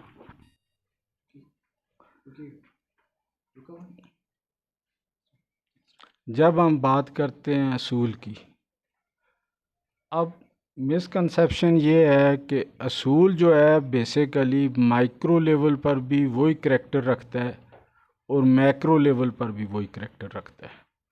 आप जुज़ में भी वही असूल लगाएंगे और कुल में भी वही असूल होगा। जिस तरह निज़ाम शमसी अगर आप देखें, अभी हमारा तो ये साइंस की फील्ड नहीं है, लेकिन निज़ाम शमसी जो सोलर सिस्टम है उसके अंदर भी वही मेकनिज़म है जो एक एटम के अंदर है। तो कायनात में जो बुनियादी बात है वो मैं शायर व शायरी तो नहीं जानता, लेकिन वो कहते हैं कि कतरे में भी जिसने वो क्या जिस जुज़ में कुल और कतरे में दजला दिखाई न दे, जुज़ में कुल और कतरे में दजला दिखाई न दे, खेल लड़कों का हुआ दीदा बीना ना हुआ। तो बुनियादी जो बात है वो हम जो बात कर रहे हैं, हम कहते हैं असूल जो है वो एक घर में भी वही असूल होगा, पार्टी में भी वही असूल होगा, रियासत में भी वही होगा और मल्टी स्टेट में भी वही असूल होगा। अब वो असूल क्या हैं? वो 3 ऑप्शन की आज़ादी है। और 3 ऑप्शन की आज़ादी जब हमने कहा कि सिर्फ़ इकाई मलकियत की बात नहीं की, इकाई मलकियत चाइना वाले करते हैं और रियासत पूरी दुनिया में इकाई मलकियत का मज़हर है, पूरी दुनिया में रियासत इकाई मलकियत की अलमबरदार है, लेकिन उसके अंदर 3 ऑप्शन की आज़ादी ना होने की वजह से वो इकाई मलकियत डिवाइड एंड रूल के फार्मूले के तहत मल्टीनेशनल कंपनी के लिए काम करती है। जब इकाई मलकियत को आप 3 ऑप्शन की आज़ादी के साथ जोड़ते हैं तो ये इकाई मलकियत 80% आवाम के मफाद के लिए चली जाती है। तो ये असूल अभी हम इसे अगर मुकम्मल एक उसे कहें, इसका हकीकी आज़ादी का एक मुकम्मल कॉन्सेप्ट दें तो दुनिया में कहीं भी आप अदारा बनाएं वो 5 असूलों पर बनेगा। 5 उसके बुनियादी असूल हैं जिनके बुनियाद पर वो बनेगा। उसमें से 2 मरकज़ी हैं जिसकी बात इसमें की है। 2 मरकज़ी कौन से हैं? वो 3 ऑप्शन की आज़ादी और इकाई मलकियत। जिस तरह इंसान का क्या कहते हैं वासे खमसा है, तो ये 5 है, लेकिन इसमें 2 मरकज़ी हैं, एक देखने की और एक सुनने की। इसी तरीके से जब आप इन बात करेंगे समाज के अंदर, तो समाज के 5 असूल हैं। पहला ये है कि विजडम वोट, दूसरा ये 3 ऑप्शन की आज़ादी, तीसरा ये कि विजडम को यकजा करने का पैमाना यकजहती राय, 55 पे एजेंडा बनाएं, 70 पर फैसला करें। ये हम नहीं कहते मेजॉरिटी इज़ अथॉरिटी, लॉ की तमाम किताबों में मेजॉरिटी इज़ अथॉरिटी का प्रिंसिपल है और 3 ऑप्शन की आज़ादी का भी प्रिंसिपल है। लेकिन ये प्रिंसिपल उस वक़्त बेमानी हो जाते हैं जब ये ज़ाती मलकियत के साथ अटैच होते हैं। तो हम कहते हैं असूल जब इकाई मलकियत के साथ अटैच होते हैं तो फिर आगे जो सोसाइटी बनती है वो फलाई बनती है। जिस तरह विजडम वोट, 3 ऑप्शन की आज़ादी, पैमाना यकजहती राय, 55 पे एजेंडा बनाओ, 70 पर फैसला करो, इकाई मलकियत और इंसानी फलाई एजेंडा, ये दुनिया भर की जितनी भी रियासतें हैं बनेंगी भी इसी तरीके से और उनका किरदार भी यही होगा। वो अमेरिका में बने, अफ्रीका में बने, पाकिस्तान में बने, अरब में बने, ये 5 असूल हैं जिनके तहत ये तख्लीक में। या तो हम कहें कि वोट के बगैर आज की दुनिया में विजडम वोट का कंसेप्ट नहीं है या 3 ऑप्शन की आज़ादी का कंसेप्ट के बगैर कोई सोसाइटी चल सकती है, या यकजहती राय के बगैर सोसाइटी चल सकती है, या इकाई मलकियत। जितने भी स्टेट के अदारे हैं अभी हम देखें बिजली हमें इकाई मलकियत के तहत मिलती है, पानी हमें इकाई मलकियत रियासत प्रोवाइड करती है इकाई मलकियत के तहत।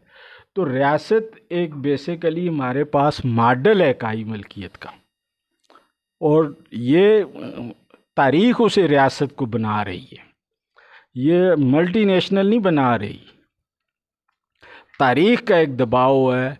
तारीख़ में वो कहते हैं ना, तारीख़ की आवाज़ खैर है, खैर तब्दील हो जाती है कानून में, कानून तब्दील हो जाता है अदारों में। तो अदारों का जो मेकनिज़म है वो ये 5 असूल हैं।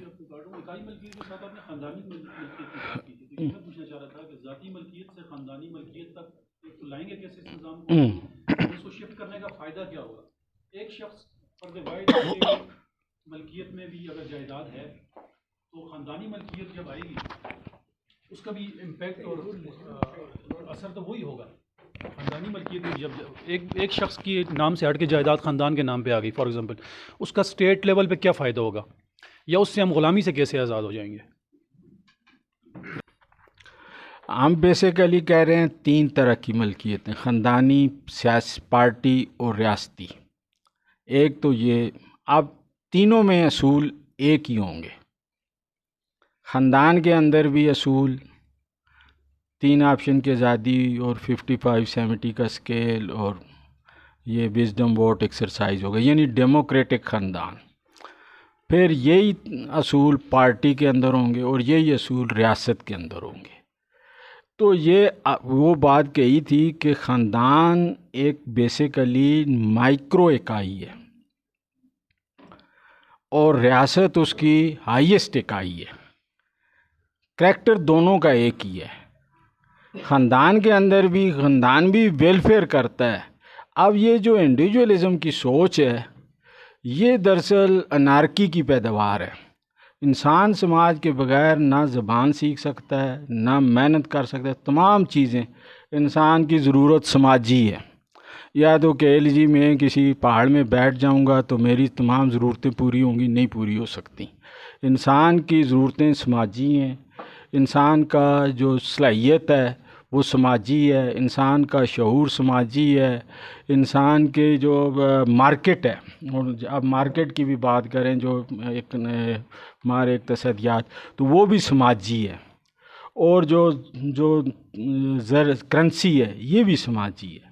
तो समाज से हटकर अब समाज को मैनेज करने की बात है। हम जो बात कर रहे हैं कि हर चीज़ समाजी है। आप ज़रूरत कोई भी जो है समाज से हटकर नहीं पूरी कर सकते। हम अभी मैंने ये कोड लगाया हुआ है तो किसी और ने बनाया हुआ है, जूते लगाए हैं तो किसी और ने बनाए हुए हैं, ये चाय किसी और ने बनाई है।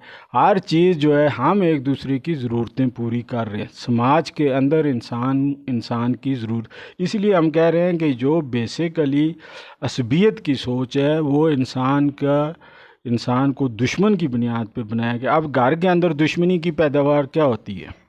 अगर हम सच्चाई से बात करें, झगड़े की वजह क्या है?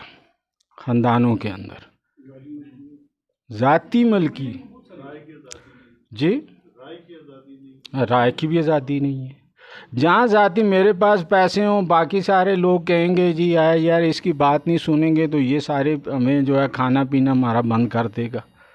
तो ये सारी चीज़ें जो हैं, राय की आज़ादी और जो है, हम 2 चीज़ों को कहते हैं ना, राय को भी यकजा करना है, सरमाए को भी यकजा करना है। हम राय की तकसीम के भी ख़िलाफ़ हैं और सरमाए की तकसीम के भी ख़िलाफ़ हैं। राय तकसीम होती है तासब से, और ये मल्टीनेशनल कंपनी का जो सबसे बड़ी बात है, उन्होंने क्या किया हुआ है? उन्होंने सरमाए को यकजा करना, राय को स्प्लिट करना। ये है साम्राज्य। कि वो साम्राज्य क्या चीज़ है कि ये मैकेनिज़्म जो उसने लगाया हुआ है, उसने राय को तकसीम करने का लगाया हुआ है, लेकिन दूसरी तरफ उसने सरमाया यकजा किया हुआ है। क्योंकि बिज़नेस में वो ये स्कूलिए को समझ गए हैं, जिसके पास ज़्यादा सरमाया होगा दूसरा जो है खींच के आ जाएगा सरमाया को, लेकिन उसमें बड़ा जो मैग्नेट है वो छोटे मैग्नेट को फिर खींच लेता है। तो इसलिए उन्होंने वहाँ पे तो सरमाया जो है इकट्ठा करने का प्रोसेस लगाया हुआ है लूट मार के ज़रिए, लेकिन राय को तकसीम करने का। तो हम कहते हैं ख़ानदान की सतह पर भी राय की तकसीम ख़त्म हो, सरमाए की तकसीम ख़त्म हो, और पार्टियों के अंदर भी राय की तकसीम और सरमाए की तकसीम का नुक्ता नज़र ख़त्म हो, और रियासत के अंदर भी, और इसी तरह समाज के अंदर भी। ये जो तकसीम का अमल है, एक होता है सर्कुलेशन। अब डिवीज़न में और सर्कुलेशन में फ़र्क है। डिवीज़न जो है, सर्कुलेशन किसी चीज़ की बढ़ोतरी के लिए इस्तेमाल होती है, लेकिन डिवीज़न किसी चीज़ को इनतात की तरफ लेके जाती है। तो ये बेसिकली जो ख़ानदान के अंदर जो इकाई मलकियत का हम कंसेप्ट दे रहे हैं, वो बामी इकाई मलकियत है।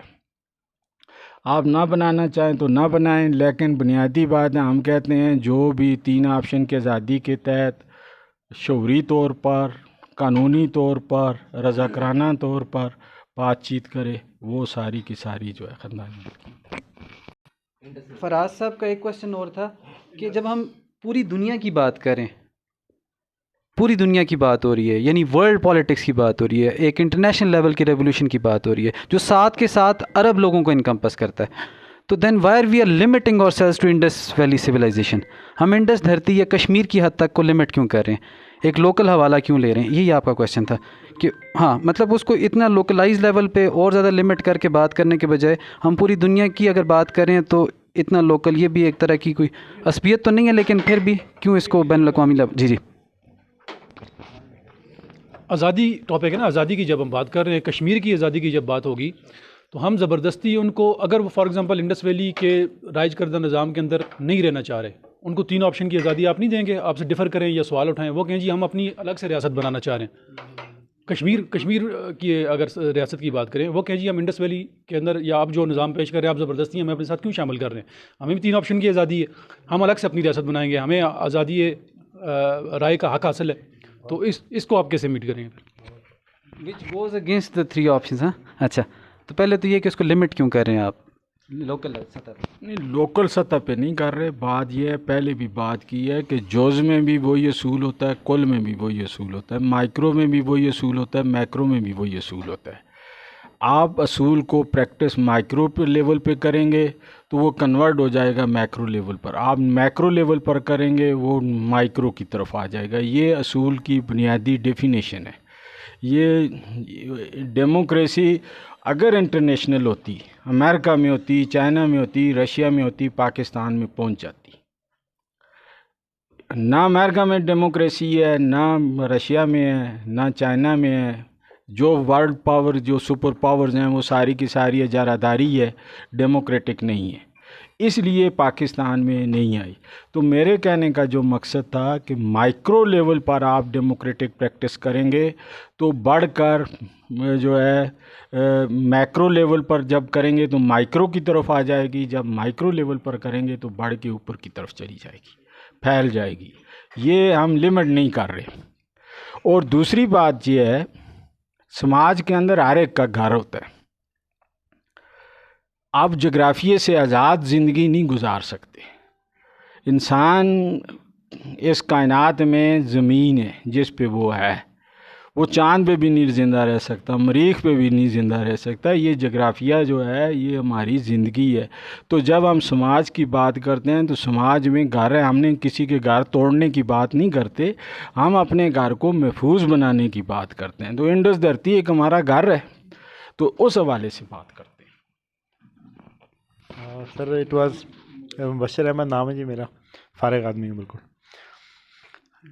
It was a very very thought provoking lecture, और जैसे आपने बहुत कम वक्त में पूरा अहाता किया आप अपने टॉपिक का, मैं समझता हूँ कि इसकी दाद देनी चाहिए। तो वैसे मेरे दोस्त हैं फराज साहब, बड़ा बेतकल्लफ़ दोस्त हैं। तो बाद क्वेश्चन जो होते हैं वो बुलेट होते हैं और बाद क्वेश्चन कारतूस होते हैं। तो इन्होंने कारतूस मारा है आपके ऊपर, वो छरे हर तरफ फैले हुए हैं। एक एक छरे के ऊपर मैं समझता हूँ कि काफ़ी एक सैर हासिल बहस की ज़रूरत है, और बड़े इंटेलेक्चुअली इन्होंने क्वेश्चन किए हैं और बड़ी वैलिड बातें की हैं, और आपके आंसर्स भी बहुत टू द पॉइंट रहे। Thank you so much. तो सर मेरा सवाल ये है कि क्योंकि आपने जो फार्मूला पेश किया वो 2 पॉइंट्स के ऊपर है। एक तो ज़ाती मिल्कियत की आपने नफ़ी की, और दूसरा आपने एक 3 पॉइंट्स की बात की। तो यहाँ एक साहब बात कर रहे थे कि ये फितरत के मुताबिक है या तारीख़ी इर्तिका की बुनियाद के ऊपर है ये चीज़। तो जब हम सोशलिज़म, जो सोशलिस्ट तारीख चली, उसका हम एनालिसिस करते हैं या उसके फेलियर की बहुत सारी वजूहत हैं, उसकी यानी एक्सटर्नल इंटरनल वजूहत हैं, लेकिन एक बड़ी वजह जो जिसको मेरे ख्याल से तस्लीम कर लिया गया है एक हद तक, कहते हैं कि उसमें जो नेचुरल सेंस ऑफ कंपटीशन एक इंसानों के दरमियान, यानी कंपटीशन एक फितरी अमल है। इस कंपटीशन को आप बिल्कुल जब नलिफाई कर देंगे तो आप गैर फितरी हो जाएंगे, आप फितरत के या तारीख़ के इर्तिकाई पैमानों के मुताबिक नहीं होंगे। तो उसका रिएक्शन भी आया कि इंसानों ने कहा कि यार हम इंसान हैं, we are not machines, we can not be treated as equal, यानी बिल्कुल इक्वल तो कुछ हो नहीं सकता। तो एक तो क्वेश्चन ये हो गया, दूसरा ये हो गया कि जब जी बिल्कुल बिल्कुल रेलिवेंट है। मैं कारतूस नहीं चलाऊंगा इंशाल्लाह, बेफिक्र हो जाए।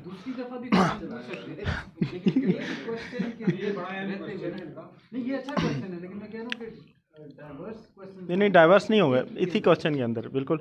एक तो ये नेचुरल कंपटीशन वाला, इसको मैं समराइज भी कर देता हूँ, और दूसरा ये कि जब आप ज़ाती मिल्कियत को जब आप कहते हैं कि इसकी नफ़ी करेंगे या इसको ले लेंगे, तो after all on the mean time आप अदम तशद्दुद की बात भी करते हैं। तो ये चीज़ तो तारीख़ बताती है हमें कि ये ज़ाती मिल्कियत जब आप छीनेंगे तो माशरा तसादम की तरफ, तशद्दुद की तरफ जाएगा।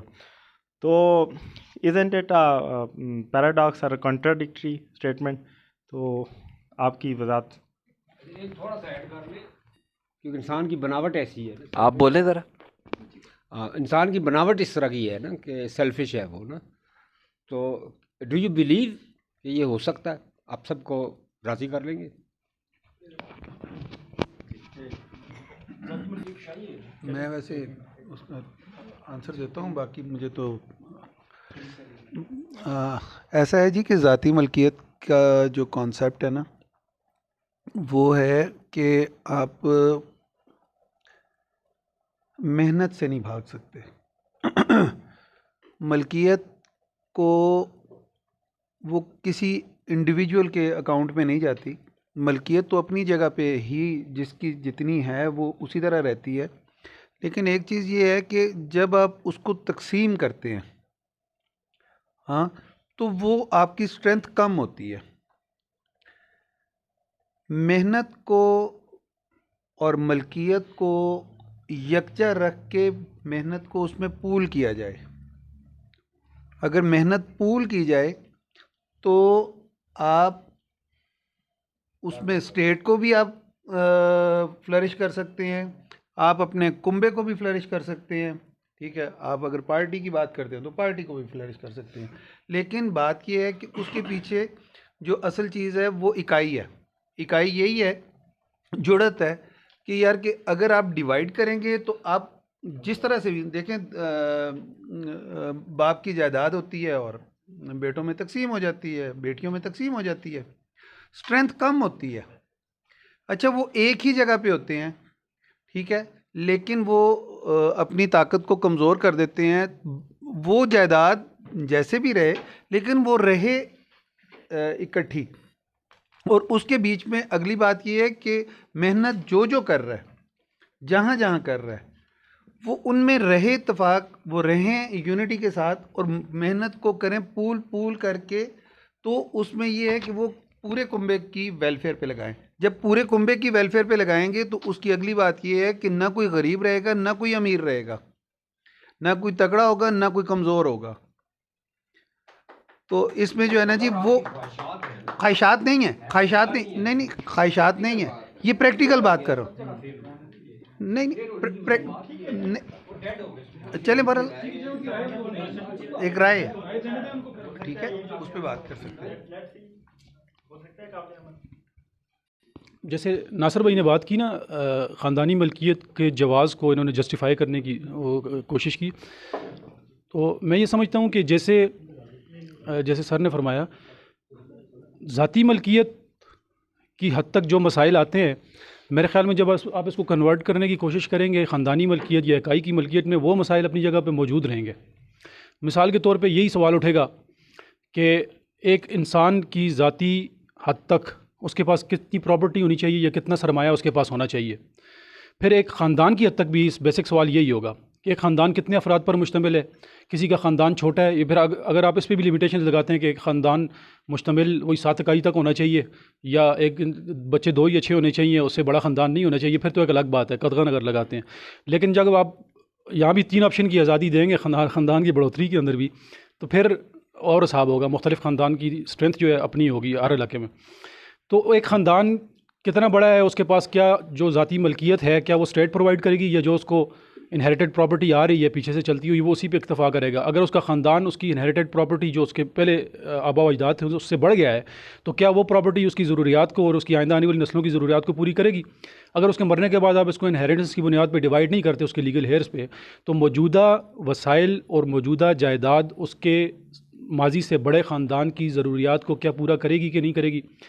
फिर ये कौन तय करेगा, स्टेट ये कैसे पैमाना तय करेगी कि एक ख़ानदान की स्ट्रेंथ कितनी है और उसके पास कितनी प्रॉपर्टी होनी चाहिए, उसकी ज़रूरियात का तयन कौन करेगा और कैसे किया जाएगा। बुनियादी ज़रूरियात जो है उसकी, जो इस्लाम का कॉन्सेप्ट है, इस हद तक मैं एग्री कर सकता हूँ आपके साथ कि ज़ाती मलकियत की नफ़ी है। ज़ाती मलकियत के मुख्तलिफ व्यूज़ हैं, लेकिन एक व्यू ये ज़रूर है कि ज़ाती मलकियत की नफ़ी है इस्लाम के अंदर भी। लेकिन उसका अल्टरनेट हल जो लोग ये ओपिनियन देते हैं कि इस्लाम के अंदर जायदाद की ज़ाती मलकियत की नफ़ी है, उसका अल्टरनेट हल वो देते हैं कि ये मलकियत जैसे सोशलिज़म का कॉन्सेप्ट है, सोशलिज़म और ये इस्लाम यहाँ पे इस पॉइंट पे इन लोगों के नज़दीक सेम फुटिंग्स में हैं कि सोशलिज़म के नज़दीक भी और इस्लाम के नज़दीक भी जायदाद इस रियासत की मलकियत में होगी। हर एक से उसकी ज़रूरत के मुताबिक, सोशलिज़म कहती है ज़रूरत के मुताबिक काम लिया जाएगा और हर एक से उसकी इस्तात के मुताबिक काम लिया जाएगा और ज़रूरत के मुताबिक दिया जाएगा उसको। जब स्टेट की पास ये प्रॉपर्टी होगी सारी की सारी और इंसान से उसकी इस्तात के मुताबिक मेहनत करा के उसको उसकी ज़रूरियात के मुताबिक दिया जाएगा, तो ये कॉन्सेप्ट मेरे ख़्याल में जो ख़ानदानी मलकियत वाला कॉन्सेप्ट है उससे ज़्यादा बेहतर लग रहा है और वो ज़्यादा मुबहम है और ये इतना नहीं है। इसमें भी गो के मसाइल हैं और कॉन्ट्रडिक्शंस भी हैं, मुख्तलिफ दूसरे व्यूज़ भी मिलते हैं। तो ये जो नासिर भाई बात कर रहे थे, ये मुझे तो ज़ाती मलकियत से हटा के जब ख़ानदानी मलकियत की बात करते हैं इसमें ज़्यादा मसाइल नज़र आ रहे हैं। वो बुनियादी सवालात जो ज़ाती मलकियत की हद तक आप लोग एतराज़ उठाते हैं या उठाए जाते हैं, तो वही मसाइल बल्कि उससे ज़्यादा मसाइल ख़ानदानी मलकियत के साथ भी जुड़े हुए हैं। तो उन मसाइल का हल फिर आप कैसे पेश करेंगे?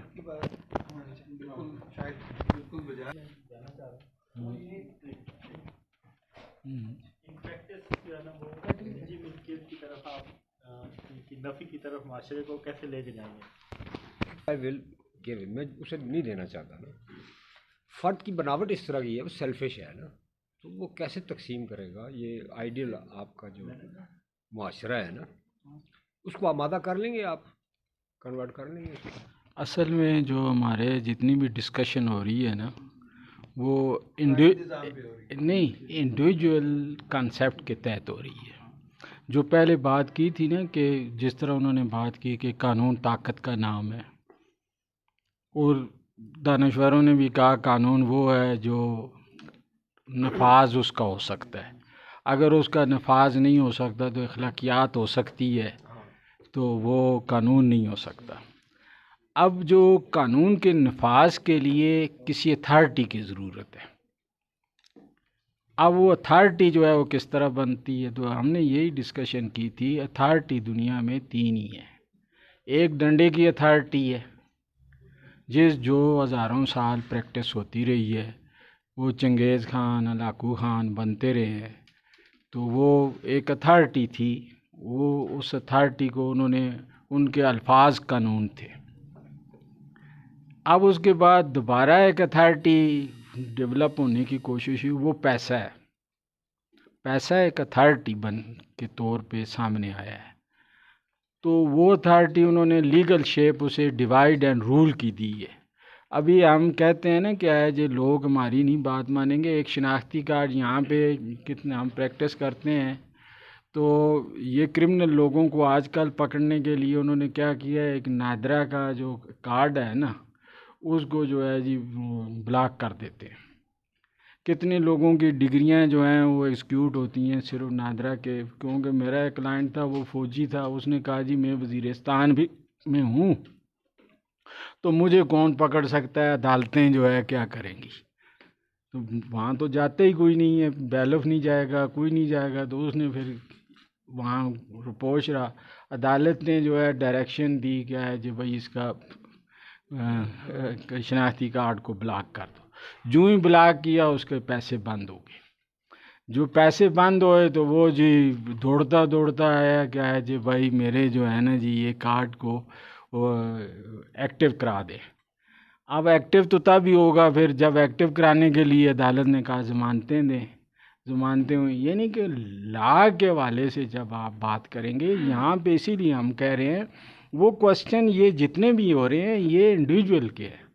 ये दौर गुजर गया, अब दौर है अथॉरिटी का। हज़ारों साल जो है जब एवानियत का दौर था, उस वक़्त अथॉरिटी माइट इज़ राइट वाली थी जो भाई साहब कह रहे हैं। फिर आदमियत का दौर आया तो जिसमें पैसे की अथॉरिटी है, हम कहते हैं कि इंसानियत के जो दौर है इसके अंदर अथॉरिटी किसकी होगी? विजडम की होगी। अब विजडम को कलेक्ट करने का, विजडम को इकट्ठा करने का जो तरीक़ाकार है वो ये है कि आप 3 ऑप्शन की आज़ादी के तहत बात करें। आप किसी बात पे एग्री करते हैं तो कहें, क्या कर सकें, डिसएग्री करते हैं तो डिसएग्री कर सकें, क्वेश्चन करते हैं तो क्वेश्चन कर सकें। ये 3 ऑप्शन की आज़ादी के बगैर विजडम सामने नहीं आती। अब विजडम तो सामने आ गई, अब उसको आपने यूनाइट भी करना है, इकट्ठा भी करना है, यकजा भी करना है, जहाँ पे second majority is authority wisdom को इकट्ठा करने के रेफरेंस में। तो 3 ऑप्शन की आज़ादी के साथ विजडम सामने आती है। विजडम को इकट्ठा करने का जो पैमाना है कि आप 55 पे एजेंडा बनाते हैं, 70 पर फैसला करते हैं, और फिर अथॉरिटी जो है वो लोगों को इन आर्डर करेगी। अभी डिसआर्डर जो होते हैं ना, ये जितने भी हम क्वेश्चन करते हैं कि ये तो इसलिए करते हैं कि हम कहते हैं अथॉरिटी को रेफरेंस में से निकाल के कि उसकी ख्वाहिश है। समाज में कहाँ ख्वाहिश है? यहाँ पे जो है अब एक ख़ानदान जो डेवलप होता है तो कानून के ताबे डेवलप होता है, उसका बाकायदा शादी होती है, निकाहनामे होते हैं, रजिस्टर होता है।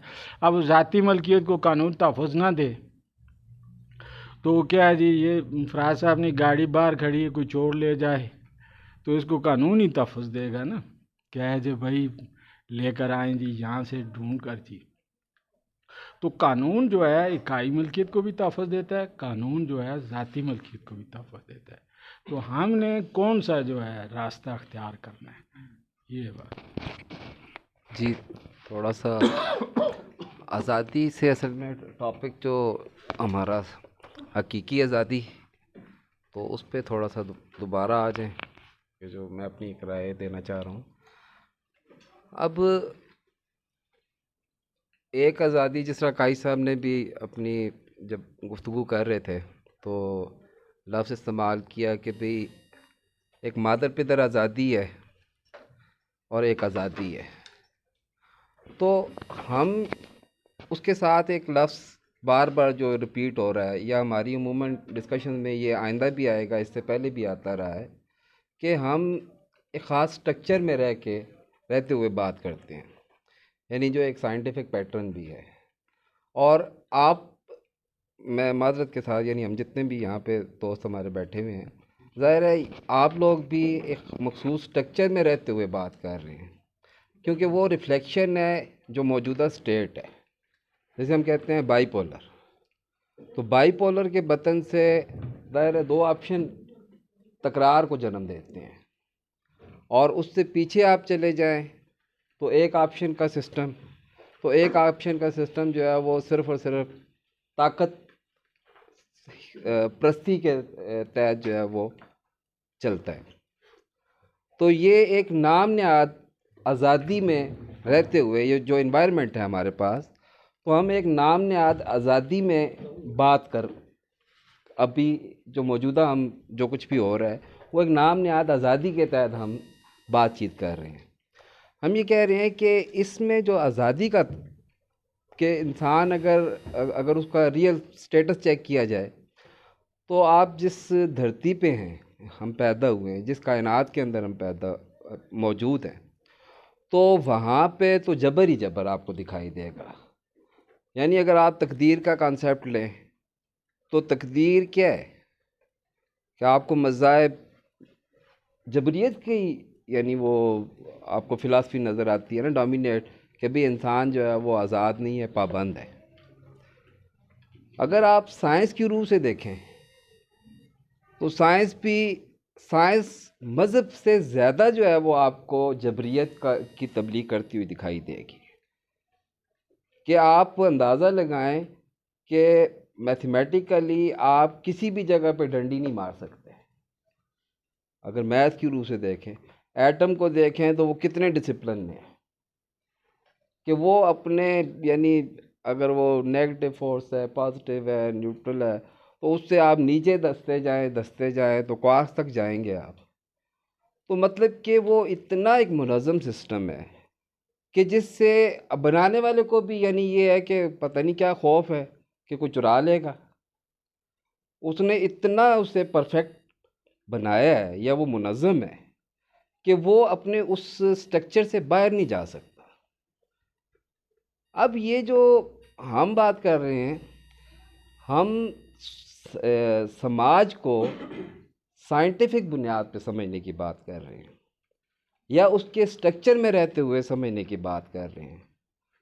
आप देखें कि जो जंगल की मखलूक है तो वो शहरों में आके वो आबाद नहीं हो सकती, कि जो उसे जोग्राफिया ने जिस तरह उसे पाबंद कर रखा है।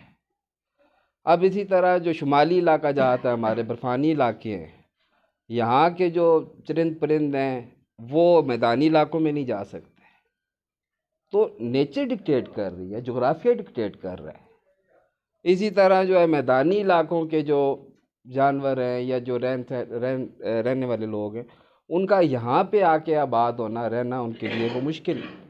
ख़ासकर आप चमड़ी के एतबार से देख लें कि वो खाल मोटी हो जाती है, जिस वक्त वो सर्द इलाकों में जाते हैं, वो बाल उन्हें पैदा करने पड़ते हैं जिससे वो बच सके। तो मतलब कि आज़ादी जो हमारे ज़हन में होती है, जो जिसे हम कहते हैं कि भाई यूनी की बात को हम इसलिए निगेट कर देते हैं कि वो नेचर से आइसोलेशन के नतीजे में वो सोच रहे होते हैं। अब जिस तरह आप ये बात कर रहे थे कि इंसान बुनियादी तौर पे सेल्फिश है। अब वो रहता ज़मीन पे है, लेकिन उसके दिमाग में जो है वो आसमानों में वो सोच रहा होता है। रियलिटी तो ये है कि भाई हम, अब ये कोट मैंने पहना हुआ है तो ये एक डिक्टेशन है जोग्राफिया की,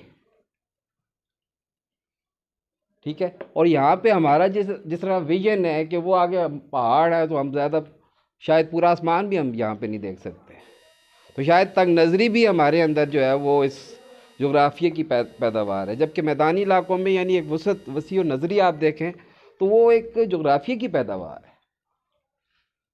तो मतलब कि नेचर किस तरह रिफ्लेक्ट कर रही है। अब और इससे आगे आप चलें कि भाई जो जंगलों में रहने वाले मखलूक है, या फिर ये है कि इसके अलावा आप जो साइंस के रेफरेंस फिज़िक्स में जाके एटम से कॉस्मोलॉजी तक का जो जितना भी आप सफ़र तय करते हैं, अब वो थाट्स जो हम वहाँ पे सोच रहे होते हैं, हम उन्हें इस समाज के अंदर प्रैक्टिस करने की बात कर रहे होते हैं कि जी वहाँ पे कुछ हदें नहीं हैं, कायनात बड़ी वसी है, वसी और अरीज़ बनाई है, आप जो मर्ज़ी कर लें। और भाई हम 1 इंच अपनी ज़मीन से वो कशिश शकल से तो निकल नहीं सकते, जो हकीकत है। फिर ये है कि हम हमारे रहन सहन में और जंगल के रहन सहन में ज़मीन आसमान का फ़र्क है। अब ये जितने भी लेफ़्ट के हैं या राइट के हैं, अब वो आपको समाजी रेफरेंस तो नहीं देंगे सोचने के लिए। वो तो आपको कहते हैं कि जी बस जी, अब वो सुपरमैन का कॉन्सेप्ट दे देंगे, लेकिन वो सुपरमैन की वो मशीन नहीं बताएंगे कि वो सुपरमैन बनता कैसे है, ठीक है। वो फिर यही होता है कि वो थोड़ा सा उड़ता है तो उड़ के उसके पर ख़राब हो जाते हैं, फिर धड़ाम से ज़मीन पे आ जाते हैं। उड़ने का भी उसी को बोलते हैं, खुद नहीं उड़ता। तो मतलब कि फिर ये अब आप डार्विनियत के एंगल से देख लें, या फिर वो डार्विनियत में ये आपको जंगलों की तरफ ले जाएंगे, या फिर वो दूसरी तरफ आसमानों की तरफ ले जाएंगे। हमें दोनों से एतराज़ नहीं है। हम कहते हैं कि भाई आप भले आप अपने दिमाग में जन्नत का कॉन्सेप्ट रखते हैं, आपने इसके बाद जन्नत में जाना है या जंगलों में जाना है, जिधर भी जाएं, लेकिन आज आप किस एनवायरनमेंट में रह रहे हैं? आज आप आया समाज के अंदर रह रहे हैं या नहीं रह रहे? अगर आप जंगल की लाइफ की बात कर रहे हैं तो आप समाज को छोड़ के जंगल में क्यों नहीं चले जाते? क्या आप उस तरह का तर्ज़ बूदोबाश आप अपना लेना? लेकिन आप रहते समाज में हैं, लेकिन आप सोचते समाज के ख़िलाफ़ हैं। और समाज बनता है इकाई से, यानी अगर उसकी इकाई इंसान से बनती है, इंसानों से बनती है, फ़र्द से, और समाज जो है वो इकाइयों के मिलने से बनता है। अगर आप इकाई की, आप देखें हम कहते हैं जी 7 इकाई से इंसान है, तो 7 इकाई माँ बाप हैं हर इंसान के। कोई दुनिया में ऐसा इंसान बता दें कि जो अपने माँ बाप नहीं रखता। ये यूटोपिया की हम बात नहीं कर रहे, हम हकीकत की बुनियाद पे कि समाज की आप शुरुआत को डिफ़ाइन कर लें तो इकाई समझ आ जाती है। अगर हम माँ बाप को तस्लीम नहीं करते कि समाज जो है वो माँ बाप, औलाद है तो उसके माँ बाप हैं, उसके नाना नानी हैं, उसके दादा दादी हैं, तो इसको आप 1000 साल, 10,000 साल या 1 लाख साल पीछे ले जाएं तो उसमें आपको एक कंटिन्यूटी नज़र आएगी। जी बंद करो। अच्छा, तो मतलब कि उसमें आपको एक कंटिन्यूटी नज़र आएगी। तो समाजी होने के नाते, सॉरी मेरे ख्याल में कोई ये कह रहे हैं कि क्लोज करने के, अच्छा अच्छा, तो हम ये कह रहे, हमारा जो नुक्ता नज़र है आज़ादी के हवाले से कि जब यानी एक रिएक्शन में इंसान जब उसने समाज के अंदर आया, समाज को उसने एक मुनज़्ज़म करना शुरू किया जब से, तो वहाँ पे ये तीनों जो सिस्टम थे कि यानी वो लोग के जो जारियत से समाज को चलाना चाहते थे वो सोच के लोग भी मौजूद थे, जो जंग व जदल या ये तकरार से, बहस व मुबाहिसे से चलाना चाहते थे वो भी मौजूद थे, और वहाँ पे वाइज लोग भी थे जो विजडम रखते थे, कि जो समझते थे कि जो इख्तलाफ है, इत्तफाक है और सवाल है, ये बुनियादी विजडम का रास्ता है। आज भी हम जो बात कर रहे हैं एक आज़ादी, जिस तरह ये एक लफ्ज़ है, तो हम इसे अब स्ट्रक्चर में ला के अगर डिफ़ाइन करें तो तब ये बात ज़्यादा वाज़ेह हो जाएगी कि एक आज़ादी लफ्ज़ है कि जिसकी तशरीह में कहा जाता है जी मादर पिदर आज़ादी, क्योंकि उसकी लिमिट ही नहीं है, तो उसके उलट वो आमरीत में बात चली जाती है। तो हम कहते हैं कि भाई अगर आमरीत है तो उसकी आप नफ़ी करते हैं तो आपको आज़ादी नहीं मुयस्सर आती, आप पहुँचते हैं नाम नहाद आज़ादी में। तो जब आप हकीकी आज़ादी की बात करते हैं तो वो एक तीसरी डिग्री है, लेकिन जो विजडम से प्रिवेल करेगी, कि अगर उसके पीछे यानी जिस तरह ये स्ट्रक्चर है कि भाई आप यस कर सकते हैं, नो कर सकते हैं और सवाल कर सकते हैं। अब मैक्सिमम आज़ादी इंसान की यही 3 ऑप्शन है। अगर चौथा कोई ऑप्शन है तो वो आप बता सकते हैं। ये जो कहते हैं जी वो जी बोलने की आज़ादी, भाई बोलना अब विद रेफरेंस टू स्टेट, आप समाज, आप क्या बोलेंगे? आपको राइट ये होना चाहिए कि आप अपने हकूक़ की बात कर सकें और तीनों एंगल से कर सकें। इसके अलावा जो अब देखें इंडिविजुअलिज्म की जो बात है कि जी मुझे सब कुछ जो मैं चाहूँ मुझे कोई रोकने वाला ना हो, समाज में आप ऐसे लाइफ नहीं गुजार सकते। समाज में कानून है, देखिए जंगल में कानून नहीं है, समाज में कानून है। हम चोरी नहीं करते, डाका नहीं डालते, कत्ल नहीं करते, वो इसलिए नहीं करते कि हम समाजी हैं। हमें पता है कि हम पे कोई कानून लागू होता है, हमें पता है कि हम जवाब दें। अब ये है कि भाई आया जो सवाल करने का राइट है वो हमारा बुनियादी राइट है। आज़ादी हम कहते हैं कि ये सिर्फ जलसे जुलूस, ये जिस तरह हकीकी आज़ादी, ये लफ्ज़ हमारा एक्सप्लॉइट किया जा रहा है ना। ये जिस तरह ये जलसे जुलूसों में ये क्या कर रहे हैं, वो उसी हकीकी जो आज़ादी है, जो लफ्ज़ डिफ़ाइन है, जो देखिए मोहब्बत और नफ़रत ये बाइपोलर बाई डिक्शन की पैदावार है। इसार लफ्ज़ यहाँ से बरामद ही नहीं होता। आमरीत, जमहूरियत, ये लड़ाई ये बाइपोलर की पैदावार है। हकीकी जमहूरी ये ट्राइडिक्शन आपको देगी, ये डिक्शन देता है। ये जो हम बातचीत कर रहे हैं, जो हम समझ रहे हैं, समझा रहे हैं, सवाल पैदा कर रहे हैं, ये मेहनत का काम है। इकाई बनाने के लिए हमें मेहनत करनी पड़ती है। मेहनत से यानी वहाँ पे वो कैरेक्टर डेवलप करना पड़ता है। उसके नतीजे में जो है वो इकाई, ये राय में आज़ादी का तस्वर यानी प्रैक्टिस होता है। जब राय में प्रैक्टिस आती है तो फिर सरमाए में प्रैक्टिस आती है। अभी जितनी बात की जा रही है इकाई मलकियत के हवाले से, वो भी एक प्रॉब्लम, वाकई वो एक जनरल प्रॉब्लम की बात की जा रही है कि ये कैसे मुमकिन होगा। लेकिन राय में आज़ादी जब तक नहीं है तो सरमाए में जो है वो इश्तराक मुमकिन नहीं है। ये एक मेहनत तलब काम है।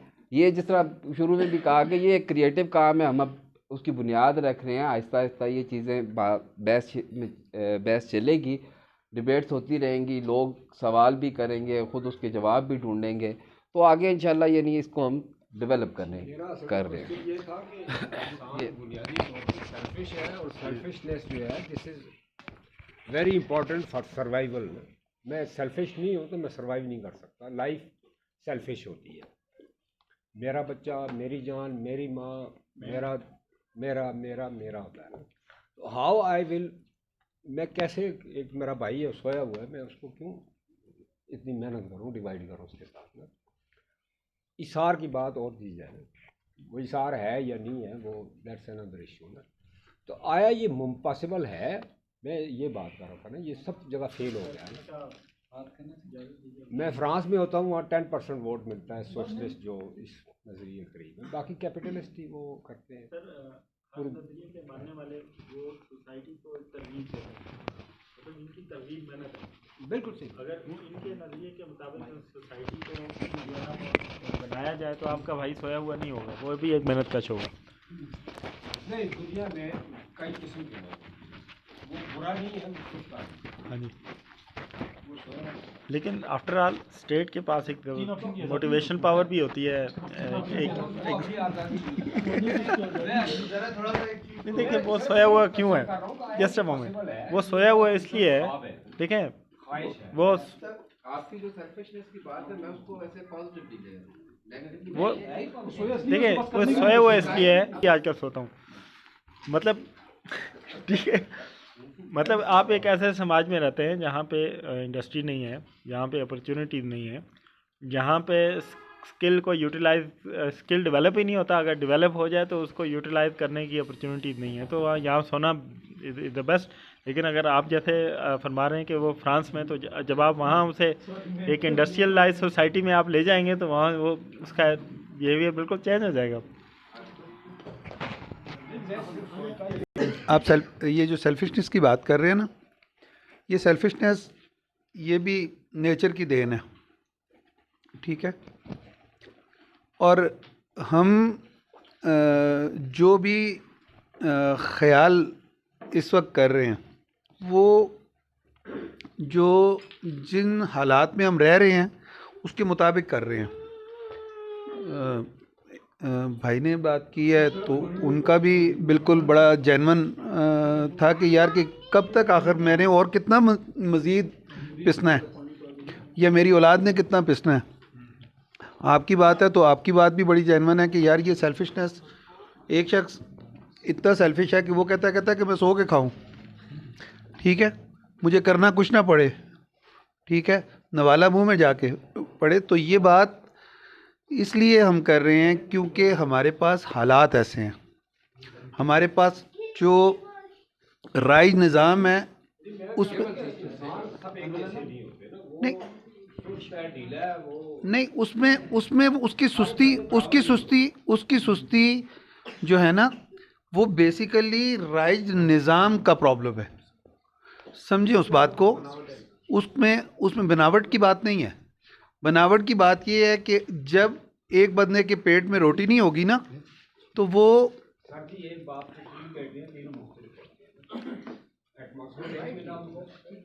कानून की बात कर रहा हूँ।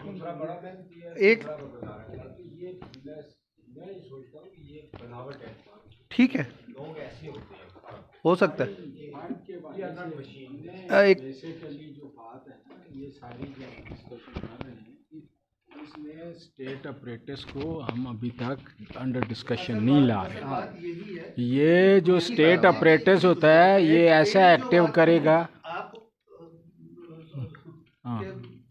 एक चीज लॉ बन गया, आप उस लॉ के अंडर, मतलब अगर आज कत्ल आजाद हो जाए, आज कहें कि जी कत्ल बिल्कुल जायज है, जो जिसका दिल करता है कत्ल करे, जिसका दिल करता है वो तसल्लुत करे, जबर आ गया ना, ठीक है। तो जब आजाद हो जाएंगे, आप कानून से मावरा हो जाएंगे, कानून है ही नहीं है, ठीक है। तो फिर मुझे बताएं कि फिर कोई किसी का पाबंद नहीं है, लेकिन वो सोने वाला जो है, वो जब उस पर कानून लागू हो जाएगा, तो वो होएगा नहीं, वो कानून के ताबे होगा। स्टेट की वो तो इकाई उस पे नाफिज करेगी। लेक्चर दिया ना, दिस इज माय ड्रीम ना, लेकिन नहीं इस वक्त वो नहीं आया देखिए, पॉसिबल मैं है, कह रहा था कि असल में ये पॉसिबल है। इकाई जब वो हाँ, चीज़ काल कर जी जी सबसे पहली चीज तो ये हो गया कानून क्या हो गया। तो हम कानून की डेफिनेशन यहाँ पे जरूरी है। अभी पाकिस्तान का कानून और है, इंडिया का और है, अमेरिका का और है। तो कानून बनाना, कानून होना, ये बुनियादी चीज है ना। सवाल ही भूल गया, थोड़ा सा चेंज हो। कानून को अगर हम डिफाइन करें ना, कानून 3 असूलों पर बनता है, पूरी दुनिया का कानून। उसके पहला असूल उसका ये है इक्वलिटी, और वोट भी बेसिकली इक्वलिटी का एक कंसेप्ट है, और डिस्क्रिमिनेशन कंसेप्ट नहीं है उस कानून का, इक्वलिटी कंसेप्ट है। दूसरा जो है लिबर्टी, और तीसरा जो है यूनिटी। अब जो इन्होंने किया हुआ है, इन्होंने ना इक्वलिटी को एक्सरसाइज कर रहे हैं, ना लिबर्टी को एक्सरसाइज कर रहे हैं, ना यूनिटी को, ये पार्शली एक्सरसाइज कर रहे हैं। बेसिकली इन 3 प्रिंसिपल से पूरी दुनिया के कवानीन की जो बिल्डिंग बनती है वो इन 3 का असूलों से बनती है। इनमें से एक को भी निकाल दें तो कानून नहीं बन सकता। और अब भी जो कानून बन रहे हैं डायरेक्ट इनडायरेक्ट थोड़े इन्हीं के ज़रिए बन रहे हैं। तो अभी तक तो यहाँ पे हमारे यहाँ ये डिस्कशन ही नहीं हुई कि कानून का क्राइटेरिया क्या है। अभी ये जिस तरह आपने कहा जी मेजॉरिटी इज़ अथॉरिटी, जिस तरह ये कह दें अपने पार्लियामेंटेरियन, तो ये कानून बन जाएगा, क्योंकि इनके कहने से कानून मुताबिकत रखता है खैर के साथ। अगर वो खैर से मुताबिकत नहीं रखता, विजडम से मुताबिकत नहीं रखता, फलाह सकता, वो कानून नहीं है। तो कानून हमें आज़ादी देता है, हकीकी आज़ादी मिलती ही कानून से। ये इन्होंने अभी तक कानून के नुक्ता नज़र से कोई तब्दीली लाने की बात नहीं की। हर एक ने ये कहा कि मैं जो बात करता हूँ मैं अक्लमंद हूँ, मेरी बात जो नहीं मानता तो मैं दूसरे की गर्दन काटूँ। और उन्होंने ज़ोर ज़बरदस्ती से जो भी आया, जो भी इन्होंने यहाँ पे इनकलाब लाया, उसके पीछे तशद्दुद था। हम जो बात कर रहे हैं, हम विजडम वोट और इकाई मलकियत को यकजा करके बामी इकाई मलकियत की जब बात करते हैं तो कानून इसको प्रोटेक्ट करता है। जिस तरह ये कहते हैं ये ड्रीम है, हम कहते हैं ड्रीम नहीं, प्रैक्टिस हो रहा है। इकाई मलकियत ना हो तो ये बिजली नहीं चलेगी, इकाई मलकियत ना हो तो ये गैस नहीं आएगी, इकाई मलकियत ना हो तो ये म्यूनिसिपैलिटी का निज़ाम नहीं चलेगा, ये ट्रैफिक का निज़ाम नहीं चलेगा। तो स्टेट जो है इकाई मलकियत की आला तरीन शक्ल है। अब हम स्टेट को डेमोक्रेटिकली चलाना है। सवाल यहाँ पे ये है कि आप स्टेट को डेमोक्रेटिकली चलाएंगे या नॉन डेमोक्रेटिकली। आप जब आप डेमोक्रेटिकली चलाते हैं तो हकीकी आज़ादी है,